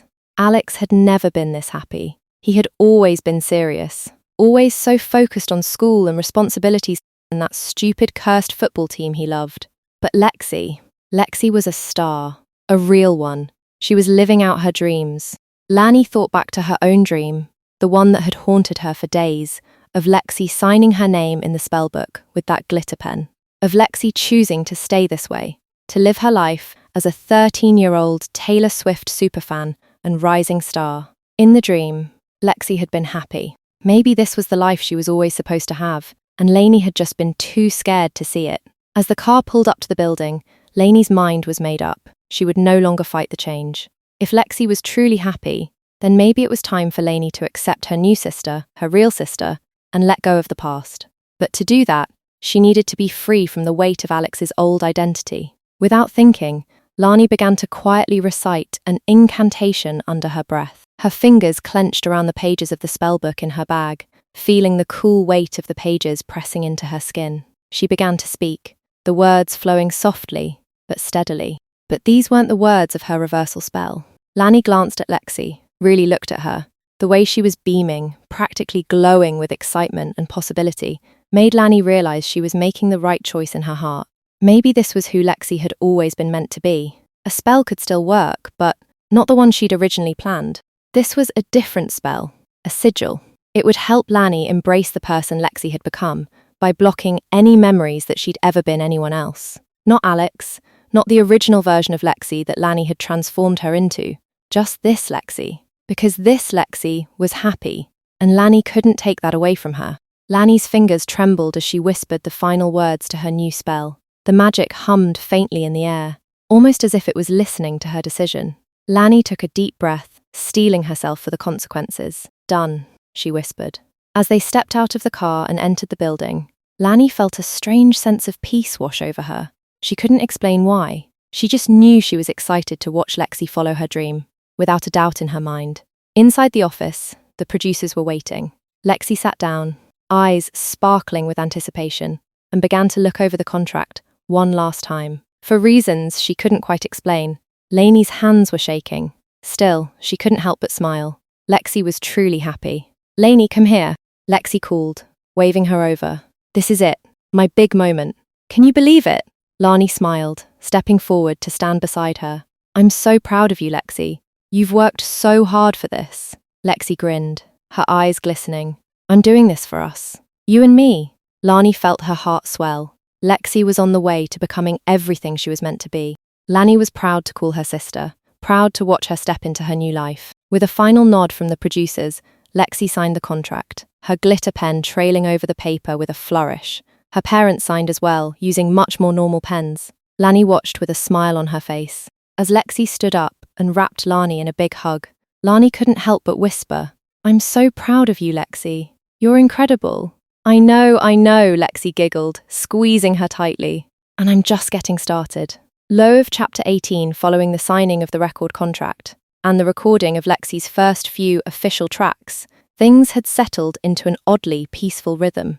Lexi was living her dream, working on music every day, either posting new content on her social media channels or going into the studio to finish up the album. Most importantly to Lainey, Lexi was genuinely happy. She had embraced her life, and so had Lainey. As Lexi strummed her guitar in her room, working out new lyrics and humming along, Lainey sat on Lexi's bed, watching her with a smile. The joy in Lexi's music was contagious, and Lainey couldn't help but feel proud of how far her sister had come. "I love this one, Lex," Lainey said, grinning. Lexi beamed, her fingers dancing across the strings with a newfound confidence. Really? I was thinking it had a bit of a nostalgic vibe, like maybe it could be a love song from the Red era? Lanny nodded enthusiastically. It's really catchy. I can already hear it on the radio. Lexi laughed at her sister, who was only 17, but sometimes seemed so much older. No one listens to the radio anymore, Lanny. Then the sentiment returned to her voice. But you really think it's good? Yeah, I do. It kind of reminds me of something I once wrote in my journal. I was really into writing songs back then too. Oh, you were? I never knew that, Lexi said, her eyes wide. What kind of songs did you write? Lainey laughed. Mostly terrible ones, she teased. But I'll show you. I think I still have the journal somewhere. She walked down the hall to her room and scanned the rows of old books and notebooks on her bookshelf until she spotted the familiar leather-bound journal from her childhood. It was a bit worn, but the cover still held a certain sentimental value. She pulled it down and started flipping through the pages, half expecting to find old, embarrassing poems from a time before she fully understood her emotions. As she opened the journal, something fluttered to the ground. Lani bent down to pick it up, frowning as she saw what it was. A Polaroid photo. At first, she didn't think much of it, but as she gazed down at the image, something struck her. The photo showed Lainey, but with someone she didn't recognize. The boy in the picture was older than her, though she was older now than she was in the picture. He had a familiar face, but she couldn't place it. He had messy brown hair, and his smile was so similar to hers that it almost felt unsettling. Lani stared at the photo, trying to place the face. There was a resemblance, something that tugged at the back of her mind, but no matter how hard she tried to remember, she couldn't identify him. The strangest part, though, was how familiar the whole thing seemed. She couldn't explain it, but a small, gnawing sensation told her that this boy was important to her, in some way. Lani? Lexi's voice broke through her thoughts, pulling her back to the present. What's wrong? Lani snapped out of her trance, realizing she'd been holding the Polaroid in her hand for far too long. She quickly tucked the photo back into the journal and closed it, trying to brush off the strange feelings. Oh. Nothing, Lani said, forcing a smile, before handing the journal over to Lexi, who had followed Lani into her bedroom. Here you go. I used to write in this all the time. It's kind of embarrassing now. Lexi eyed her curiously, but took the journal from her sister's hands with a grin. Well, I'm excited to see it. Maybe I'll write some of my lyrics in it, just like you used to. As Lexi flipped open the journal to look at the first page, Lainey couldn't shake the feeling that something was off. The Polaroid, the boy, the familiarity. It didn't make sense. But what truly unsettled her was the quiet voice in the back of her mind, the one that whispered, "That boy looks just like Alex." Lainey shook her head, trying to push the thought away. She didn't know any Alex, other than her sister, who had always gone by Lexi, and that boy in the picture didn't look like her at all. If Lainey was being honest, the only person who did look like Lexi was Taylor Swift. Yet the nagging feeling wouldn't go away. So, are you going to let me read the song you wrote in this journal, or what? Lexi asked, flipping through the pages with a look of genuine interest. Lani forced herself to smile again. Right, sorry, here it is. She pointed to a random entry in the journal, one of the early, cringe-worthy poems that seemed like an eternity ago. Lexi read it aloud with a teasing smile. "The world's a stage, and I'm the lead." Oh, Lainey, you were such a dramatic little kid.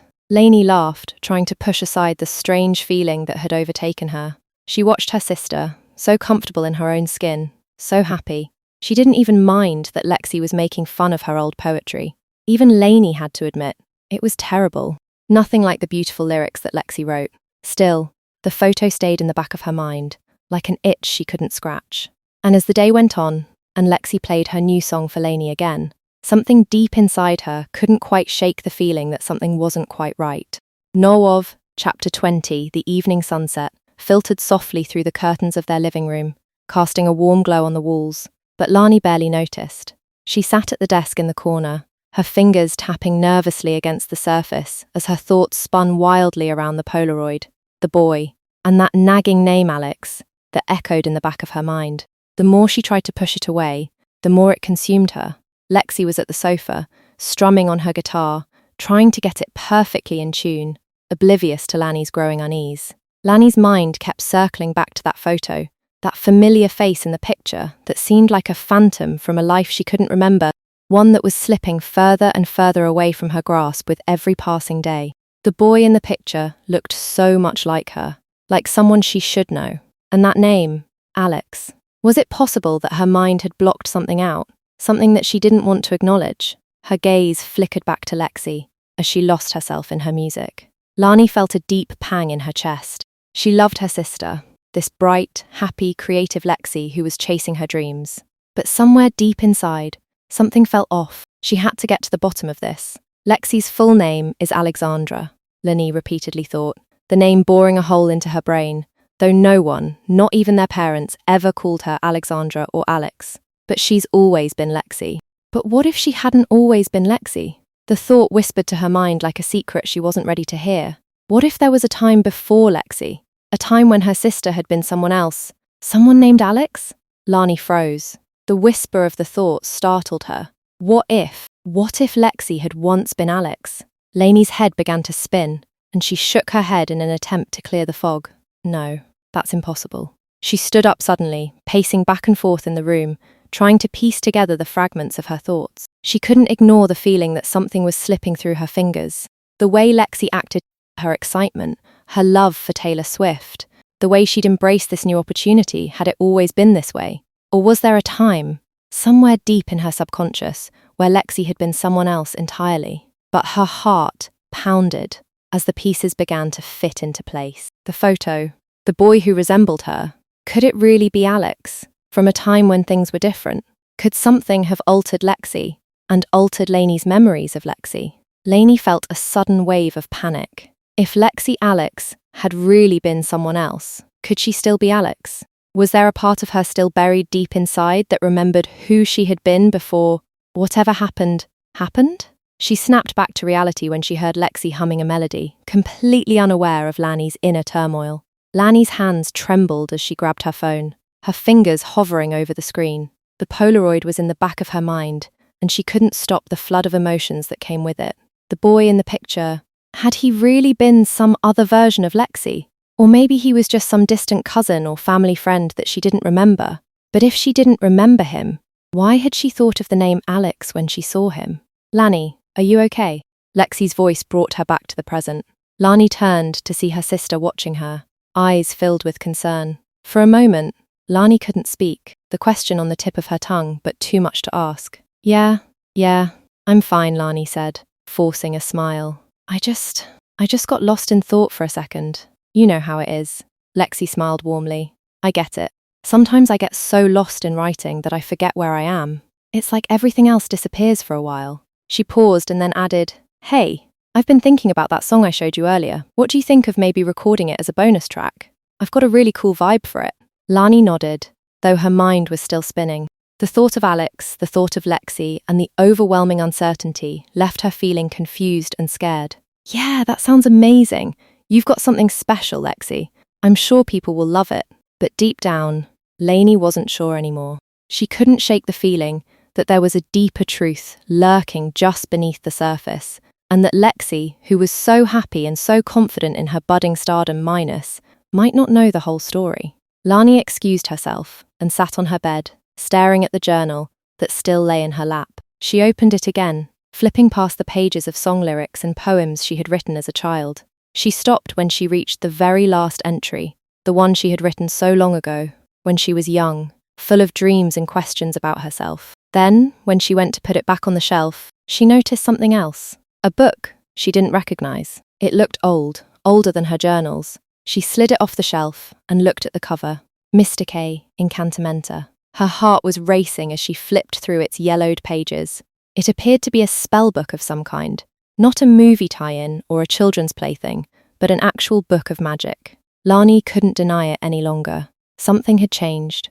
Something had been erased. Somehow, by magic. And now, she was desperate to know what that was. Joafo Chapter 21 The city felt strangely quieter than usual as Lani walked through the crowded streets, filled with people enjoying the final days of summer. Her thoughts were swirling.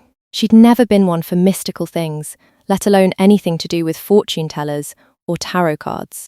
But the discovery of the spellbook in her bedroom had left her feeling desperate for answers that couldn't come from her family, or random internet searches, or from the chaotic mix of memories that refused to make sense. The spellbook, the photo, the name Alex, even Lexi's out-of-nowhere success, all of it weighed heavily on her.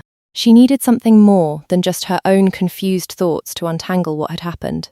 That's how she found herself here, standing in front of a small, inconspicuous storefront with a sign that read, Madame Zora's Mystical Readings. The tiny bell jingled as she pushed open the door, and the air inside smelled faintly of incense and herbs. A thick purple curtain separated the room from the rest of the shop, and as Lani stepped through it, she was greeted by a woman in her mid-30s. She had long, flowing dark hair and wore a colourful shawl draped across her shoulders, with beads that clinked softly as she moved.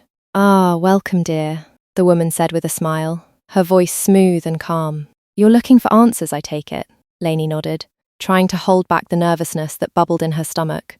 I'm not sure what I'm looking for," she admitted, her voice wavering slightly. "But I need help. Something's wrong. Something has changed, and I need to know what." The woman studied her for a moment, her eyes narrowing in on Lainey's face. "It's not uncommon for people to seek out guidance when they feel lost," she said, her tone becoming more practiced. "I can read your palms, or perhaps pull a few cards for you. It's all very simple, just a way to focus your mind and give you the peace you seek." Lani bit her lip, but she had a sense that this wasn't what she was looking for. She needed more than vague answers or predictions. "I need to know what's really going on," she said, her voice steadying. "Something happened to my sister. To me. Something magical. Something real. Something beyond, and I think this caused it." Lexi took the spellbook out of the bag she'd slung over her shoulder, and Madame Zora's expression quickly changed. The calmness in her features seemed to disappear in an instant, as a spark of awareness flickered in her eyes. "Where did you get that?" Lani froze, her heart pounding in her chest. She didn't know. It was just there in her bedroom, as if it had always been there. Madame Zora studied her for a long moment, the playful demeanour from earlier replaced with a far more serious air. I see. You're not like the others," she said softly, almost as if speaking to herself. "There's magic tied to you. Dark magic. Powerful magic." She'd suspected it, but hearing the fortune teller acknowledge it so openly made her skin crawl. "Yes," Lani replied, her voice barely above a whisper, as if she didn't quite believe what she was saying. Madame Zora stood up and began to walk around the room, muttering something under her breath as she grabbed various items from shelves and drawers, candles, incense, a crystal ball. She set them down carefully on a small table in front of her, and then turned to face Lani. "This magic you speak of," she began, her voice steady, "it's not ordinary. It's ancient and chaotic. That book you hold is very dangerous, even for the most skilled practitioners of magic." Then she looked at Lainey again, adding, "Which I sense you are not." As Madame Zora continued examining Lainey, she came to a realization. Something has changed not just your reality but your memories too. There are threads here I cannot yet see clearly, but I can feel them pulling at you. Lani felt her heart skip a beat. "What does that mean? How do I fix it?" Madame Zora sighed softly, her hands resting on the table in front of her. "To undo such a deep and tangled spell, you will need more than just a quick fix. The magic has woven itself into the very fabric of your life, affecting not only the person you were, but the memories that were altered in the process." She paused, her gaze sharpening. "This is not something I can resolve in a single reading. It requires preparation, time to focus, time to connect with the deeper threads of magic." Lani's chest tightened. "So, what do I do?"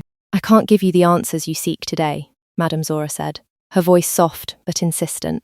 "The magic is too complex, too tangled, but in time I will be ready to guide you. Together, we will uncover the truth of what happened to your sister, and to you." Lani swallowed hard, the weight of the situation settling in. She'd come here seeking answers, and while Madame Zora hadn't given her everything she hoped for, she'd given her something else, a path forward. "You really think you can help me?" Lainey asked. Madame Zora nodded slowly, her expression serious. "I've seen things in the past that defy explanation. I can't promise it will be easy, but I can promise you this. The truth is out there. It's buried under the layers of magic and memory, but it's waiting to be revealed." Lainey felt a flicker of hope, but it was tempered by the growing fear that whatever the truth was, it might be something she wasn't prepared to face. "Okay," Lainey said, forcing herself to sound more confident than she felt. "I'll come back when you call for me." Madame Zora smiled, but it was a knowing smile, one that seemed to carry the weight of hidden knowledge. "Until then, child, take care." The magic you've encountered is powerful, but so are you. Trust in your instincts, and be ready for what lies ahead. Lani entrusted the spellbook to Madame Zora, then left the shop, the bell ringing softly behind her as she stepped back into the world. Her mind was spinning with everything she'd just heard. She didn't know what to expect from her next visit, but she couldn't shake the feeling that, when the time came, she'd finally have the answers she'd been searching for. And those answers, no matter how much they terrified her, were going to change everything. Jauverve chapter 22. Lani stepped through the front door, her mind still racing from her conversation with Madame Zora. She hadn't had time to process everything, what the fortune teller had said, the cryptic hints of deeper magic that had been woven into her and Lexi's lives. But that was all about to take a back seat as she walked into the living room and saw Lexi sitting on the couch, eyes wide with excitement. "Lan, you won't believe this." Lexi practically bounced off the couch, her voice full of energy and a kind of starry-eyed wonder Lani hadn't heard in a while. "The record label just called. A major producer heard my songs on Spotify. Taylor Swift herself wants to record a duet with me." Lani blinked, her heart thudding in her chest. For a moment, she forgot how to breathe. This was it. The kind of thing Lexi had always dreamed about. And now, it was happening. She felt a surge of happiness for her little sister. But then a tiny knot of unease began to twist in her stomach. "Lexi," she started carefully, her voice still shaky from the rush of emotions. That's incredible. I mean, it's Taylor Swift. That's a huge opportunity. You're going to be a star." Lexi grinned, her eyes sparkling. "I know, right? It's like a dream come true. I mean, how crazy is that? Taylor Swift herself wants to work with me. Can you believe it? It's so magical." And there it was. The word magical hung in the air like an unwanted echo, its weight pressing down on Lainey's chest. It was a word she had been hearing a lot recently, but it never sounded quite as unsettling as it did now, coming from Lexi's lips. Lani forced a smile, though it felt like it might shatter at any moment. "Yeah, She paused, trying to steady herself. "It's definitely magical. But are you sure this is the right move, Lexi? I mean, this is all moving so fast. Your own album isn't even officially out yet. Are you sure you're ready for something like this?" But Lexi was already on a roll, too caught up in the excitement to consider any of Lainey's concerns. "Don't you get it, Lan?" she said with a laugh, her words coming out in a rush. "This is my shot. This is what I've been working for. And now it's actually happening. It's magic. I just know it was meant to be." Lani stared at her heart heavy. The words "it's meant to be" echoed in her mind, and a deeper, nagging worry crept in. Could it really be that this was meant to be? Or was it something else? Something that had been quietly shaping Lexi's life in ways Lani couldn't even understand. Lani thought back to her conversation with Madame Zora. The magic is too complex, too tangled. Was this what Madame Zora had meant? Was this success? This whirlwind of opportunity? The ultimate sign that Lexi had crossed some invisible line, that it was too late to turn back? She pushed those thoughts aside. She couldn't let herself think that way. Lexi deserved to be happy, to have the life she wanted. This was everything Lexi had dreamed of, and Lani couldn't bring herself to take that away. But as Lexi continued to gush about the details of the duet and her future in the music industry, Lani felt like an outsider, watching someone she loved slip away into something she couldn't recognize, something that felt foreign, even if it was her little sister standing there. For a moment, Lani just stood there, unable to put into words the unease swirling inside her. How could she explain that, despite everything Lexi had achieved, something didn't feel right? And then Lexi's eyes lit up with a sudden thought. "Oh my gosh, Lan, you're going to be there, right? I mean, when we record the duet with Taylor Swift. You'll come, won't you? It's going to be epic." Lainey nodded, but her smile was forced. "Of course. I'll be there, Lex. I wouldn't miss it for the world." But as Lexi turned back to her phone, typing excitedly to her producer, Lani's mind continued to spiral. She couldn't do anything but wait until Madame Zora could help her uncover the truth, to finally find out if the magic could be undone, if she could fix everything before it was too late. But would Lexi even want that now? And what would it mean if she didn't?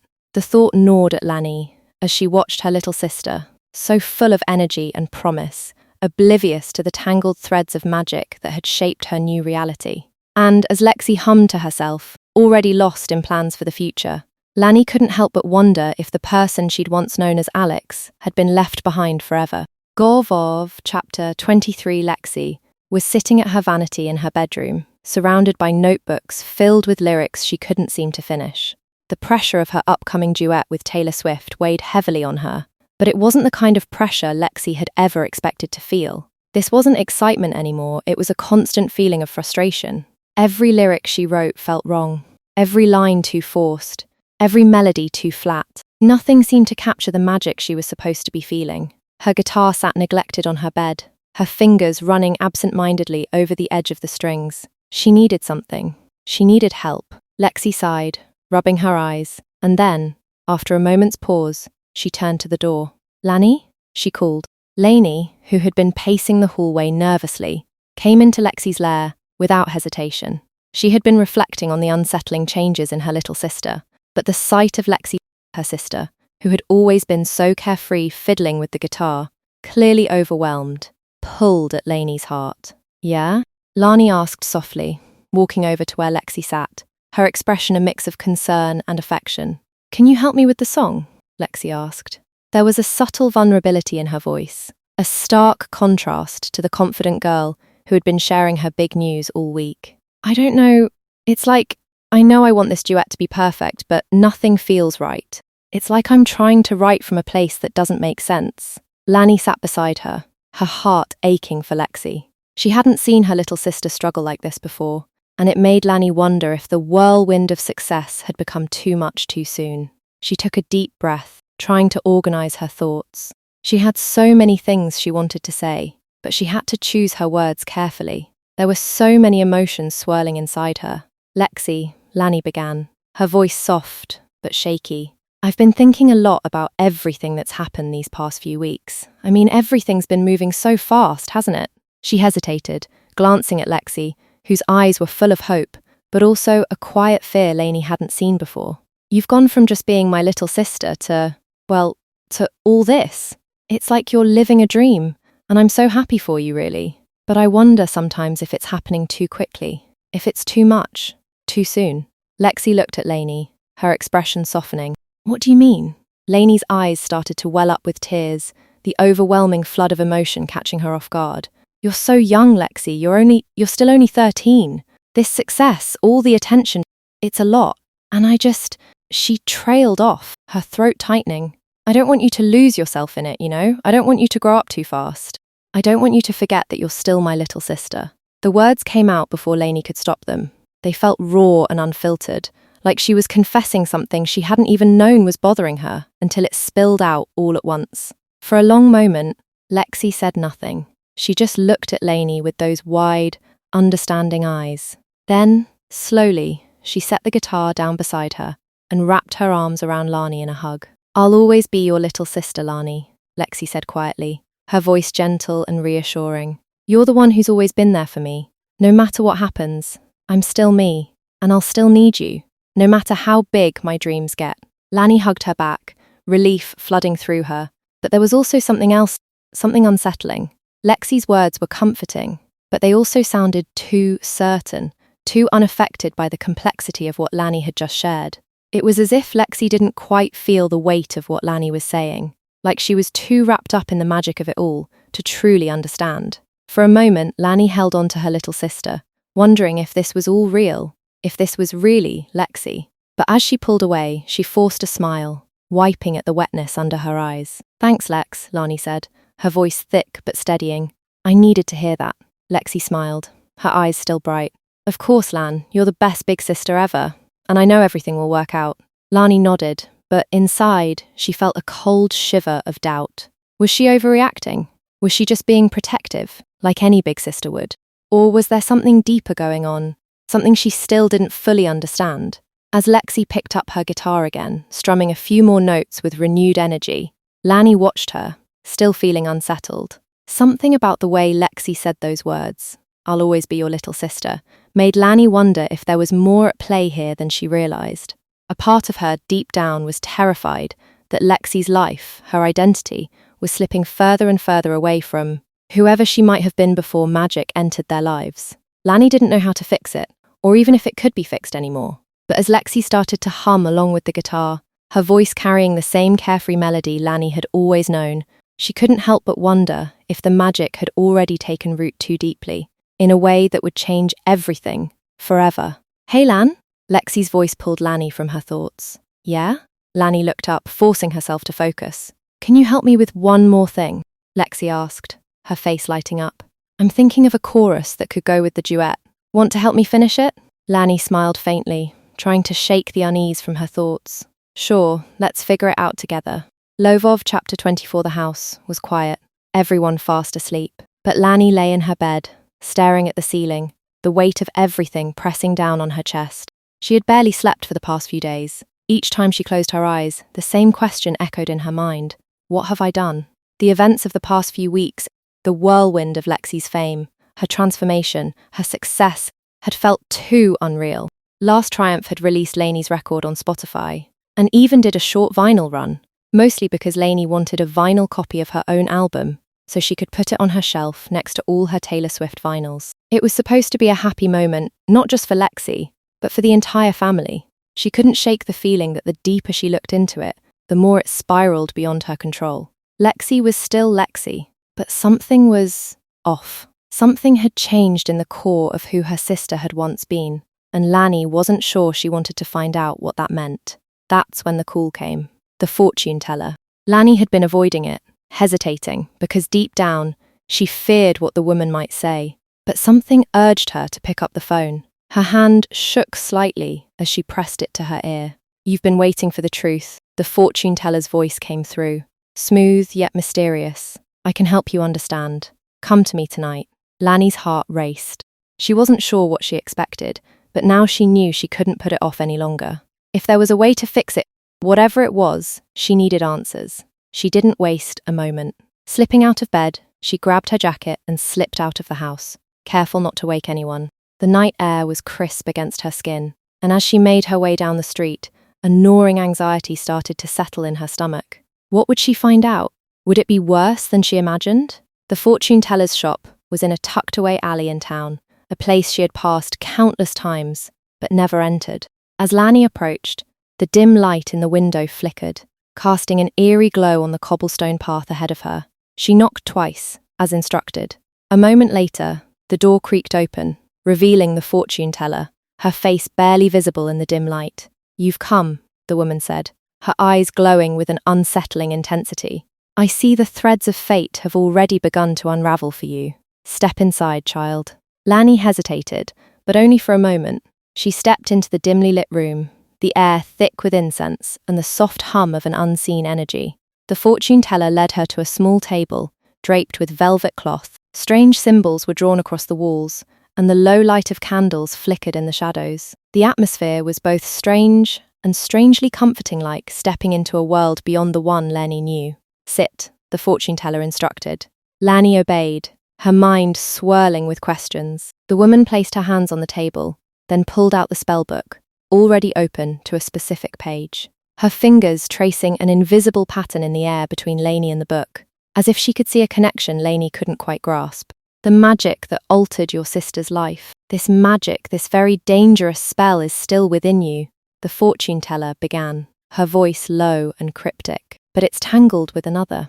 The pages of the book began to flip on their own. Lani gasped, her eyes not believing what they were seeing. On some level, despite Madame Zora's assurances, Lani couldn't bring herself to believe that magic was real. But what she was seeing was no parlor trick. It wasn't smoke and mirrors. It was magic. Real magic. "You've been altered too, but the memories that could reveal the truth have been clouded," Madame Zora continued. "Someone has placed a sigil on you.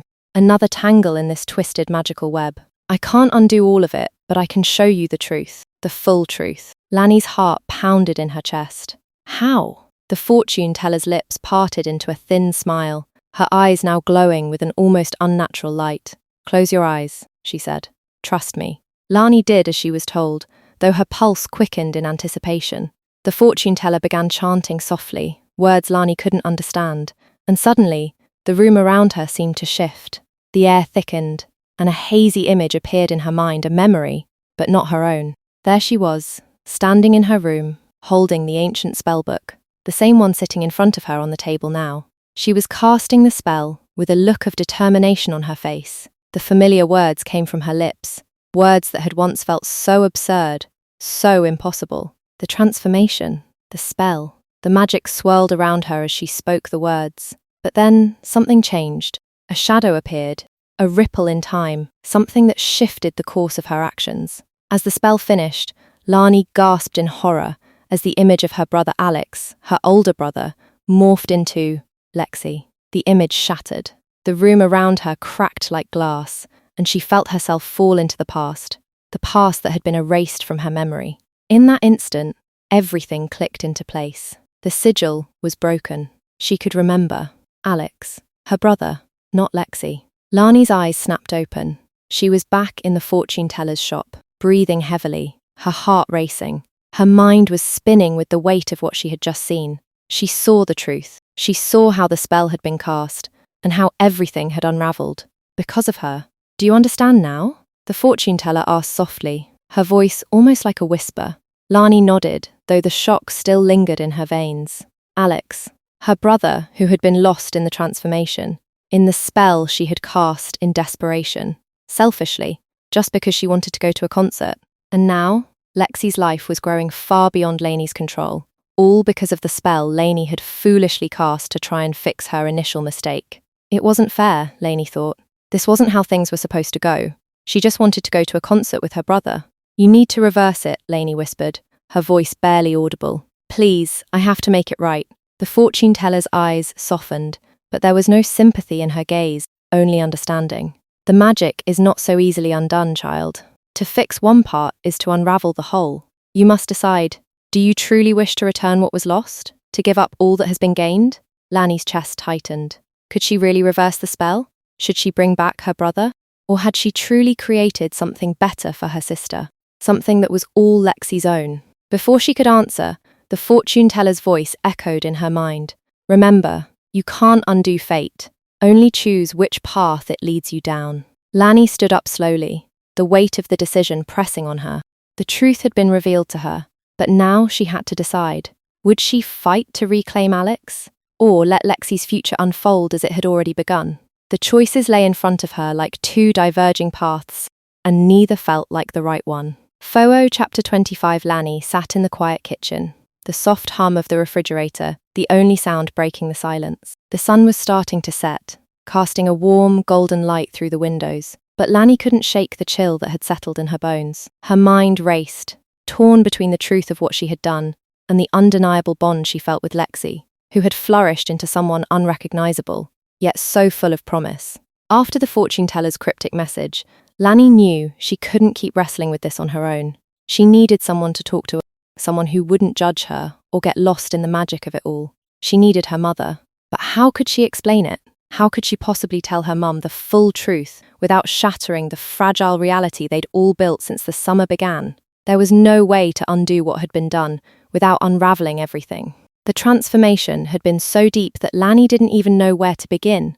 With a sigh, Lani picked up her phone and sent a simple text to her mother. Can we talk? A few seconds later, the reply came. Of course, honey. I'm home. Lani stood up and walked into the living room, finding her mother curled up on the couch with a book. Her mum always had a way of making things feel normal, even in the middle of chaos. It had been part of the reason Lainey had avoided confronting her own emotions about the situation. She didn't want to ruin the perfect picture of their family. Hey, Mum, Lainey said, her voice a little shakier than she had intended. Her mother smiled warmly, setting the book down. Hey, sweetie, what's on your mind? Lainey sat down next to her, fiddling with the hem of her shirt. She took a deep breath, trying to steady the storm swirling inside her. I've been thinking about Lexi, she started, keeping her voice casual, about everything that's been happening with her and her music. And I just wonder, do you think she's happy? Really happy? With who she's becoming? Her mother looked at her, a slight frown knitting her brows together. Of course, she's happy, Lani. She's thriving. You've seen how excited she's been, how much she's grown. She's found something that makes her shine. Lani nodded, but her stomach twisted. That's the problem, she thought. I know, I guess I worry sometimes. It's all moving so fast and she's still so young. I don't know if she's ready for everything that's happening. Her mother's expression softened. She placed a hand on Lainey's shoulder, her touch warm and comforting. I get it. It's hard to watch someone grow up, especially when they're your sibling. But Lexi's incredibly mature for her age. Well, yeah, Lainey thought. Lexi is actually 23, not 13, and a boy. But she listened as her mother continued. She has a lot of talent and a lot of heart. We just have to trust that she's making the right decisions for herself. Lainey's heart ached. She worried that what she'd done had actually taken away Lexi's ability to make any decisions for herself. But her mum was so sure, so confident in Lexi's ability to handle everything. Still, Lainey couldn't shake the feeling that Lexi's rise to fame was too good to be true. It was like everything had fallen into place too perfectly, and the magic that had altered Lexi's life was still lingering, unacknowledged. I just don't want her to be forced into something she's not ready for, Lanny said, her voice barely above a whisper. She's changing, and I'm not sure I know who she is anymore. Her mother's eyes softened with understanding. Sweetheart, I think you're worried about losing her, but she's still your sister. Even if she's changing, that doesn't mean she's gone. You'll always be her big sister, and she'll always need you, no matter where her career takes her. Lani swallowed hard, the weight of her mum's words settling heavily in her chest. She wanted to believe that, so badly. But deep down, she knew that what was happening to Lexi wasn't just normal growth, it was something magical, something beyond their control. I know, Lani murmured, feeling the tears prick at the back of her eyes. But I'm scared, Mum. Scared that I don't know how to protect her anymore. Scared that I might have done something I can't undo. Her mother squeezed her shoulder. You don't have to protect her from everything, Lani. You're doing the best you can. And remember, just because things seem uncertain now, it doesn't mean you can't help guide her. She's going to need you, more than you realise. Lani looked at her mum, the love and reassurance in her eyes grounding her for a moment. But what if I made a mistake? She whispered. What if she's not the same person anymore? Her mother smiled softly. People change, Lani. It's part of growing up. And maybe Lexi is changing in ways you don't fully understand right now, but that doesn't mean she's lost. You just need to learn to see her for who she is now, not who she was before. Lani nodded, the storm inside her subsiding just a little. I'll try to be there for her. Her mother smiled and hugged her close. I know you will. You always do. For 4 Chapter 26, the Saunders family arrived in Nashville for Labor Day weekend in the glow of the city lights, the air buzzing with excitement. The bustling energy of Music City was the perfect backdrop for what Lexi called the most important day of her life. She bounced on the balls of her feet as they entered the boutique hotel, her face lit up like a sparkler. She hadn't stopped talking about the duet for the entire trip, recounting her favourite Taylor Swift lyrics and imagining how amazing the final track would be. Lani, meanwhile, trailed behind, her thoughts a chaotic tangle. This trip was supposed to be a dream come true for Lexi, but for Lainey, it felt like a ticking clock. Every smile Lexi flashed, every laugh that bubbled out of her, reminded Lainey of the little brother she had lost. Or had she lost him? The doubt gnawed at her like a constant, quiet hum in the back of her mind. As they settled into their hotel suite, with Lani and Lexi each getting their own separate bedroom, Lexi immediately began practicing the song she'd been working on for the duet. The walls of the room filled with the sweet sound of her guitar, her voice carrying a blend of hope and passion that even Lani couldn't deny. She wanted to enjoy it, to be fully present and support Lexi, but the weight of her internal conflict pressed down on her chest. Later that evening, the family went out to dinner at a local cafe known for hosting up-and-coming artists. Lexi gushed about the opportunity ahead, chatting about Taylor as though they were old friends. Lani picked at her food, her appetite dulled by the weight of what she was holding back. After dinner, Lani and Lexi walked back to the hotel together, while their parents lingered to pay the bill. Nashville's streets sparkled under strings of lights, the hum of distant music weaving through the air. Lexi skipped along, carefree, clutching her guitar case like it was a treasure chest. You're awfully quiet, Lexi said, glancing at Lainey. Aren't you excited? This is like the biggest thing ever. We're going to the studio tomorrow, Taylor Swift's studio. Lainey forced a smile. I'm excited for you, she said softly. This is all happening so fast, though. Are you sure this is what you want? Lexi stopped walking and turned to face her sister, her eyes wide with disbelief. Are you kidding? Of course it's what I want. This is my dream, Lainey. How could I not want this? Lainey looked down at the pavement, shuffling her feet. I don't want you to feel like you're being pushed into something. Like maybe, I don't know, you didn't choose this for yourself. Lexi frowned, tilting her head. What are you talking about? I've worked so hard for this. You've been with me the whole way, cheering me on. Why are you acting weird now? Lani bit her lip, the truth teetering on the edge of her tongue. This was her chance to tell Lexi everything, to explain the spell, the transformation, the boy she used to be. But as she looked at Lexi, so radiant and alive, she couldn't bring herself to do it. I'm sorry, Lainey said finally. I didn't mean to upset you. I want to make sure you're happy. Lexi's expression softened, and she stepped closer to Lainey, slipping her arm through hers. I am happy, she said firmly. Happier than I've ever been. And it's because of you. You're the best big sister ever, Lainey. You've always believed in me. Even when I didn't believe in myself, I wouldn't be here without you. Lainey's heart twisted at Lexi's words. It was because of her, but not in the way Lexi believed. Lainey wanted to believe that what she had done was for the best, that Lexi's happiness was proof that she had made the right decision. But the doubt lingered, a shadow she couldn't shake. As they reached the hotel, Lexi squeezed Lainey's arm. Tomorrow is going to be amazing, she said, her voice brimming with excitement. And I'm so glad you're here with me for it.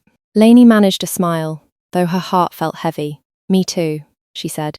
That night, as Lexi fell asleep in her hotel bed dreaming of her duet with Taylor, Lainey sat by the window of the suite's living room, staring out at the Nashville skyline. She clutched the old Polaroid in her hands, the image of Alex's face staring back at her like a ghost from another life. Yoffloff, Chapter 27, A Soft Knock, roused Lainey from her restless sleep. She groaned, glancing at the clock 4058 a.m. She rolled out of bed, shuffling to the door in her pajamas. When she opened it, Lexi stood there, fully dressed in her lucky sundress, her blonde curls tied back with a ribbon. She clutched her guitar case in one hand and her phone in the other. I couldn't sleep, Lexi whispered, her voice shaky. I kept thinking about today. It's so big, Lainey. What if I mess up? Lainey blinked away her exhaustion, stepping aside to let Lexi in. You won't mess up, she said, rubbing her eyes. You've been working so hard for this. You're ready. Lexi sat on the edge of the bed, setting her guitar case down gently. She hugged her phone to her chest, her wide eyes filled with both excitement and fear. But what if I forget the lyrics? Or my voice cracks? Or what if Taylor doesn't like me? Lani sat beside her, wrapping an arm around her sister's shoulders. Lexi, listen to me. You're going to walk into that studio and show everyone why they chose you. Taylor Swift saw something in you that reminded her of herself. Do you know how huge that is? You've got this. Lexi looked up at Lainey, her lips curving into a small, grateful smile. You really think so? I know so, Lainey said firmly. And if you get nervous, just look for me. I'll be right there, cheering you on. Lexi's smile grew and she leaned into Lainey's embrace. Thanks, Lainey. I don't know what I'd do without you. They sat there for a while, the early morning light beginning to peek through the curtains. Lani couldn't help but feel a pang in her chest.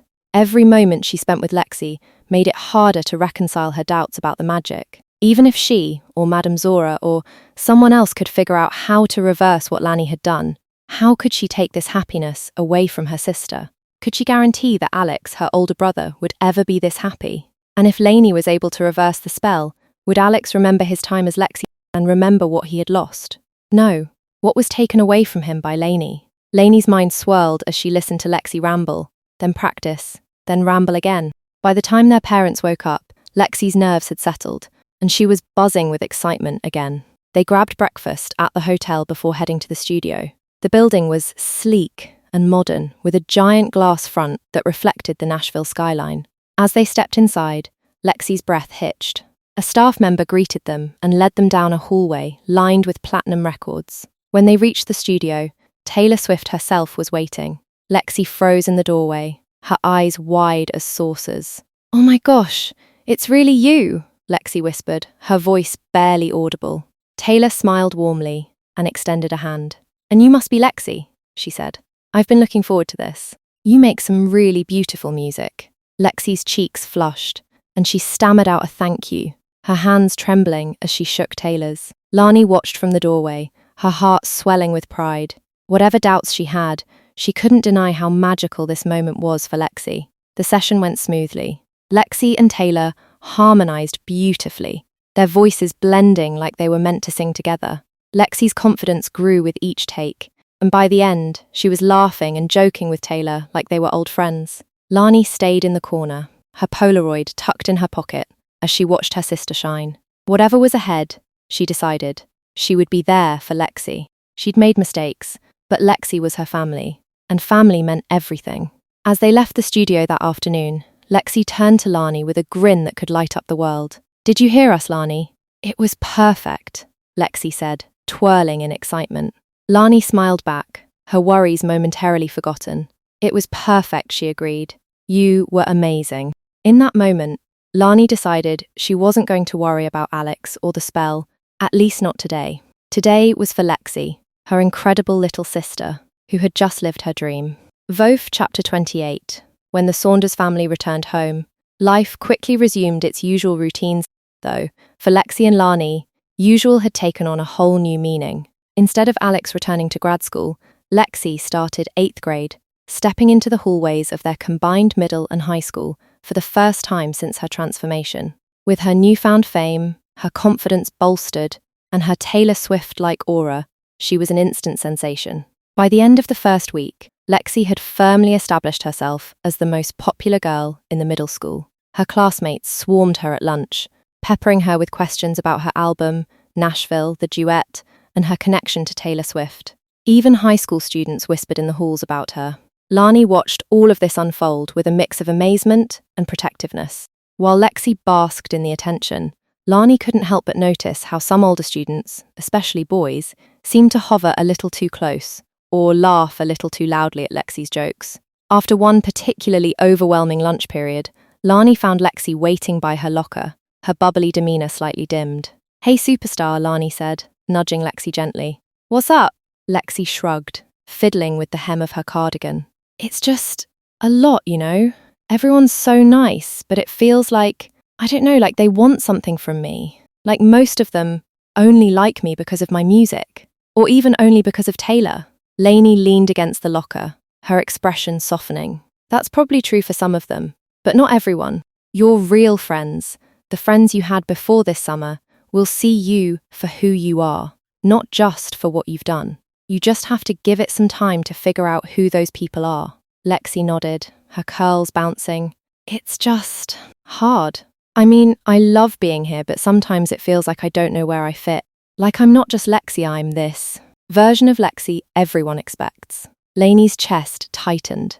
She could see the cracks in the shiny exterior Lexi had built, and for a fleeting moment, she thought about Alex. Was Lexi feeling the weight of the magic, or was this just part of growing up? Either way, Lainey knew her sister needed her. "You don't have to figure it all out right now," Lani said.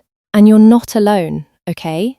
If anyone gives you trouble or makes you feel weird, you tell me. Big sisters are supposed to look out for their little sisters, right?" Lexi smiled at that, her eyes lighting up. "Thanks, Lani. I'm glad I have you." As the weeks went on, Lani found herself slipping into the role of Lexi's protector with surprising ease. Whenever Lexi got overwhelmed by her new popularity, Lani was there to ground her. She helped Lexi navigate the confusing world of middle school social politics, stepped in when older boys got too pushy, and even helped Lexi with her schoolwork when her music commitments started piling up. The more time Lani spent as Lexi's big sister, the less she thought about Alex. The Polaroid she'd once carried everywhere was now tucked away in a drawer, forgotten most days. The memories of Alex felt distant, like a dream she could barely remember. Fall turned into winter, and Lani couldn't help but smile when her Spotify Wrapped dropped, and holding down the no. One spot was Lexi Saunders. She posted the image on her Instagram account, and Lexi rushed into her room to give her a big hug. "OMG, I'm no. One on your Wrapped? That's nuts. I'm not even no one on my own Wrapped." Lani glanced at Lexi with a look of confusion. "But you stream your album all the time. Who could possibly be ahead of—" Then Lainey stopped, catching herself, realizing she was asking a very stupid question, with an even more obvious answer. "Of course," she said with a laugh. "You're still the world's biggest Swiftie." Of chapter 29, the car windows were practically frozen over as Lani and Lexi made their usual drive to school, through the freshly ploughed roads, the bright sun doing very little to warm up the chilly winter morning. Lexi, perched in the passenger seat, was flipping through her phone with her AirPods in, mostly ignoring the music on the radio. Her signature curls bounced with each nod of her head, and her energy was infectious. "You're in a good mood today," Lani said with a grin, glancing at her sister as they stopped at a red light. "I just feel like it's going to be a great day," Lexi said, taking one earbud out, her smile radiant. As the newest Billie Eilish hit came to an end, the familiar voice of 1013's morning host commanded their attention. And now, Swifties, we have a very special treat for you. It's the iHeartRadio world premiere of Taylor Swift's latest duet. Featuring a young artist we're sure you're going to hear a lot more of. A girl from our own neck of the snowy woods, Lexi Saunders. Here's Starstruck. The familiar opening chords of Lexi's song filled the car, and both sisters froze. Is this? Lexi whispered, her eyes going wide. It's your song, Lainey shouted, her grip tightening on the steering wheel.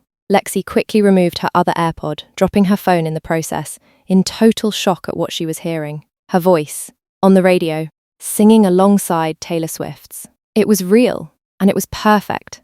Turn it up, Lexi squealed, reaching for the volume knob. The music swelled, filling the car as the two sisters listened in awe. Lexi's face glowed with pure joy as she mouthed along to her parts. When her solo verse came on, she couldn't hold it in anymore. She sang at the top of her lungs, completely lost in the moment. Lani glanced over at her sister, her chest swelling with pride. This was no longer about magic or spells or Alex. This was Lexi, her little sister, living out her dreams. As the song ended, the morning host came back on. You can hear Starstruck on the iHeartRadio app, and if you want to hear more of young Lexi Saunders, her self-titled debut album dropped a few months ago on Spotify. Lexi sat back in her seat, breathless and beaming. Oh my gosh, Lainey, did you hear that? I was on the radio. Like, actually on the radio. And they promoted my album. I thought no one listened to the radio anymore, Lainey said jokingly, before adding, you were amazing. Lexi turned to her sister, her eyes shining with gratitude. Thanks for always believing in me, Lainey. I couldn't have done any of this without you. Of course I believe in you, Lainey said, her voice soft. You're my little sister. I'm so proud of you, Lexi. The rest of the drive to school was a blur of excited chatter, with Lexi already planning how to tell her friends about hearing her song on the radio. When they pulled into the school parking lot, Lexi hesitated before getting out of the car. Hey, Lani. Yeah? I know I've said this before, but you're the best big sister ever. Lani smiled, reaching over to squeeze Lexi's hand. And you're the best little sister ever. Now go show everyone why you're a superstar. Lexi hopped out of the car, her confidence radiating as she walked toward the school entrance. Lainey watched her go, feeling a warmth she hadn't known in a long time. For the first time, Lainey felt no trace of doubt or guilt. Lexi was exactly who she was meant to be, and Lainey was right where she was meant to be as well, by her sister's side, cheering her on every step of the way. Love of Chapter 30, The Warm June Air, carried the sound of celebration across the schoolyard as Lainey stood in her cap and gown, surrounded by her classmates. She had just walked across the stage to receive her diploma, and her parents were snapping pictures from every angle. Lexi stood off to the side, holding a bouquet of flowers and beaming with pride for her big sister. As the crowd began to disperse, Lexi darted over, her curls bouncing with excitement. Lani, you did it! Lani laughed, pulling her sister into a tight hug. Thanks, Lex. I can't believe it's over! Are you kidding? It's just beginning! Lexi said, handing Lainey the bouquet. The two sisters made their way to a quieter corner of the lawn, away from the chaos of parents and classmates. Lainey looked at Lexi, her heart heavy with the knowledge that things were about to change. Are you going to be okay without me? Lainey asked, her voice tinged with concern. I mean, I know Mum and Dad will be here, but I've been your big sister for everything this year. I don't want to leave you. Lexi smiled, her eyes sparkling with a mix of mischief and excitement. Well, I guess this is as good a time as any to tell you, you're not leaving me. What do you mean? Lainey asked, confused. Lexi grinned. I'm moving to New York too. Lainey's jaw dropped. Wait, what? I've been accepted into a music school in Manhattan, Lexi said, practically bouncing on her heels. I didn't want to tell you until it was official, but it's happening. I'm going to focus on my music, work on my second album, and still get to live with my favourite big sister. Lainey stared at Lexi, her eyes welling with tears. Are you serious? Lexi, that's amazing. I can't believe this. We're going to New York together. Lexi laughed, throwing her arms around Lainey. You didn't think I'd let you go off and have all the adventures without me, did you? Lainey held her sister tightly, her heart swelling with pride and love. You're incredible, Lex. I'm so proud of you. And I'm proud of you, Lexi said, pulling back to look at Lainey. We're going to take on the city together. You'll be off doing your new thing, and I'll be writing songs and figuring out my next big move. It's going to be amazing. As they walked back to join their family, Lainey couldn't help but feel like everything had fallen into place. Lexi was becoming a young woman in her own right, navigating the world with confidence and grace. And Lainey, who had once worried so much about her sister's transformation, now felt nothing but joy for the person Lexi had become. New York City awaited them, full of possibilities and adventures they couldn't yet imagine. Together, they were ready to embrace it all. Off Ove Ev, Chapter 31. The new apartment in New York City was small, but it had charm. Lani and Lexi had spent all morning unpacking boxes and arranging furniture, their laughter filling the space as they transformed it into a home. The window overlooked a bustling street, the energy of the city buzzing below them. As the sun dipped low in the sky, casting a golden glow over their apartment, Lani was sorting through a box of keepsakes when her hand brushed against the old Polaroid. She pulled it out, staring at the image of herself standing next to Alex, the brother she hadn't seen in over a year. The ache of nostalgia was familiar, but it no longer came with the sharp sting of regret. She turned the picture over in her hands, lost in thought, when Lexi walked in, holding a mug of tea. "What's that?" Lexi asked, her voice soft. Lani hesitated, unsure of how to respond. "It's a Polaroid. From before." She handed it to Lexi, watching carefully for her reaction. Lexi took the picture and studied it. A small, wistful smile played on her lips. "I remember this," she said quietly, surprising Lani. "You do?" Lexi nodded, handing the photo back. "Yeah, you showed it to me last summer." Lani remembered that, from back when she was trying to convince Lexi about her true past as Alex. "You know," Lexi said with a level of hesitation that Lani hadn't seen from her in a while, "sometimes I have dreams about another life, about being someone else. And sometimes they don't feel like dreams, they feel like memories." Lainey was shocked. Was Lexi saying she actually remembered her life as Alex? "I remember last summer when you told me I used to be someone else, and the more I think about it, the more I think you might not have been that crazy," Lexi said. "But when I have these dreams, they feel like they happened to someone else, someone I cared about, but not me." Lani swallowed hard. "And you're okay with that?" Lexi sat down beside her sister, her expression thoughtful. "I am. Whatever happened, whatever you might have done, I think it was always supposed to happen. I know, this is who I was truly meant to be." Lani felt tears welling up in her eyes. "I've spent so much time worrying that I took something away from you, that I made a choice for you that wasn't mine to make." Lexi reached out and took Lani's hand. "You didn't take anything from me. You gave me something. You gave me a chance to be who I really am. And I don't just mean Lexi the singer or Lexi the Taylor Swift fan. I mean me. Sometimes in these dreams I feel like I was angry at you at first, but now I'm thankful. Truly." Lani blinked back tears and squeezed Lexi's hand. "You really mean that?" Lexi smiled, her eyes shining. "Of course I do. And besides, I wouldn't trade having you as my sister for anything in the world. You've been my rock through all of this." They sat in silence for a moment, the city noise humming faintly in the background. Lani looked down at the Polaroid one last time before setting it gently on the table. "I guess it doesn't matter who you used to be," Lani said, her voice steady. "What matters is who you are now. And you're amazing, Lexi." Lexi grinned. "Right back at you, big sis." They both laughed, the tension lifting as the warmth of their bond filled the room. Lani felt a weight, one she hadn't realized she was still carrying, finally lift. The sisters spent the rest of the evening unpacking and decorating, their laughter echoing through the apartment. They didn't need magic anymore. What they had was real, and it was enough. As Lexi hung up her guitar on the wall and Lainey pinned up her new schedule, they both looked out the window at the city lights, ready for whatever came next, together. Epilogue: The dressing room was quiet, a rare moment of calm before the storm of what would be the most monumental night of Lexi Saunders' career. The tour, aptly named the Chapters Tour, was set to be a journey through her 10-album career, a celebration of 2 decades of music that had defined a generation. Lexi sat cross-legged on the plush couch, her once curly blonde hair now straightened, enhanced with platinum highlights and perfectly styled, more radiant as ever. She was dressed in a simple hoodie and leggings, a stark contrast to the elaborate costumes awaiting her on stage. Across from her sat Lainey, now in her late 30s, with a sharp but kind demeanour that had made her one of the most respected managers in the industry. The sisters shared a bottle of champagne, though neither drank much. The air was thick with nostalgia. "Do you remember?" Lexi asked suddenly, her voice soft. "Remember what?" Lainey said, though the look in her eyes suggested she already knew. Lexi smiled wistfully. That night, 21 years ago, you taking me to see Taylor Swift. I was just a kid who loved her music so much, but who had no idea how much that night would change her life. Lani chuckled, leaning back in her chair. How could I forget? You sang every word, you cried during the sad songs, and you wouldn't stop talking about it the whole way home. I don't think I've ever been that happy. Except maybe right now, Lexi said, her voice catching slightly. You gave me that night. You gave me everything. Lani set her glass down, her expression softening. Lexi, you're the one who turned that night into this life. You're the one who wrote the songs, took the risks, and gave your heart to the world. I just kept the wheels turning. Lexi reached over and took Lainey's hand. No, you did so much more than that. You believed in me when I wasn't sure I could do this.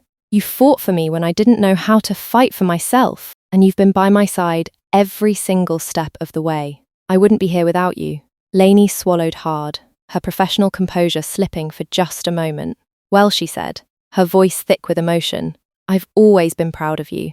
From that first song you wrote in your room to this. Lexi, you've become everything you were meant to be and more. The sisters sat in silence for a moment, the weight of 2 decades pressing gently but lovingly on them both. Then Lexi smiled, a mischievous twinkle in her eye. You know, just for tonight, I think I'd like you to call me Alex. Lani froze, blinking in surprise. Are you sure?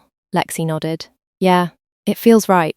I'll always be Lexi to the world. But here, with you, I can be both. Alex and Lexi, just for tonight.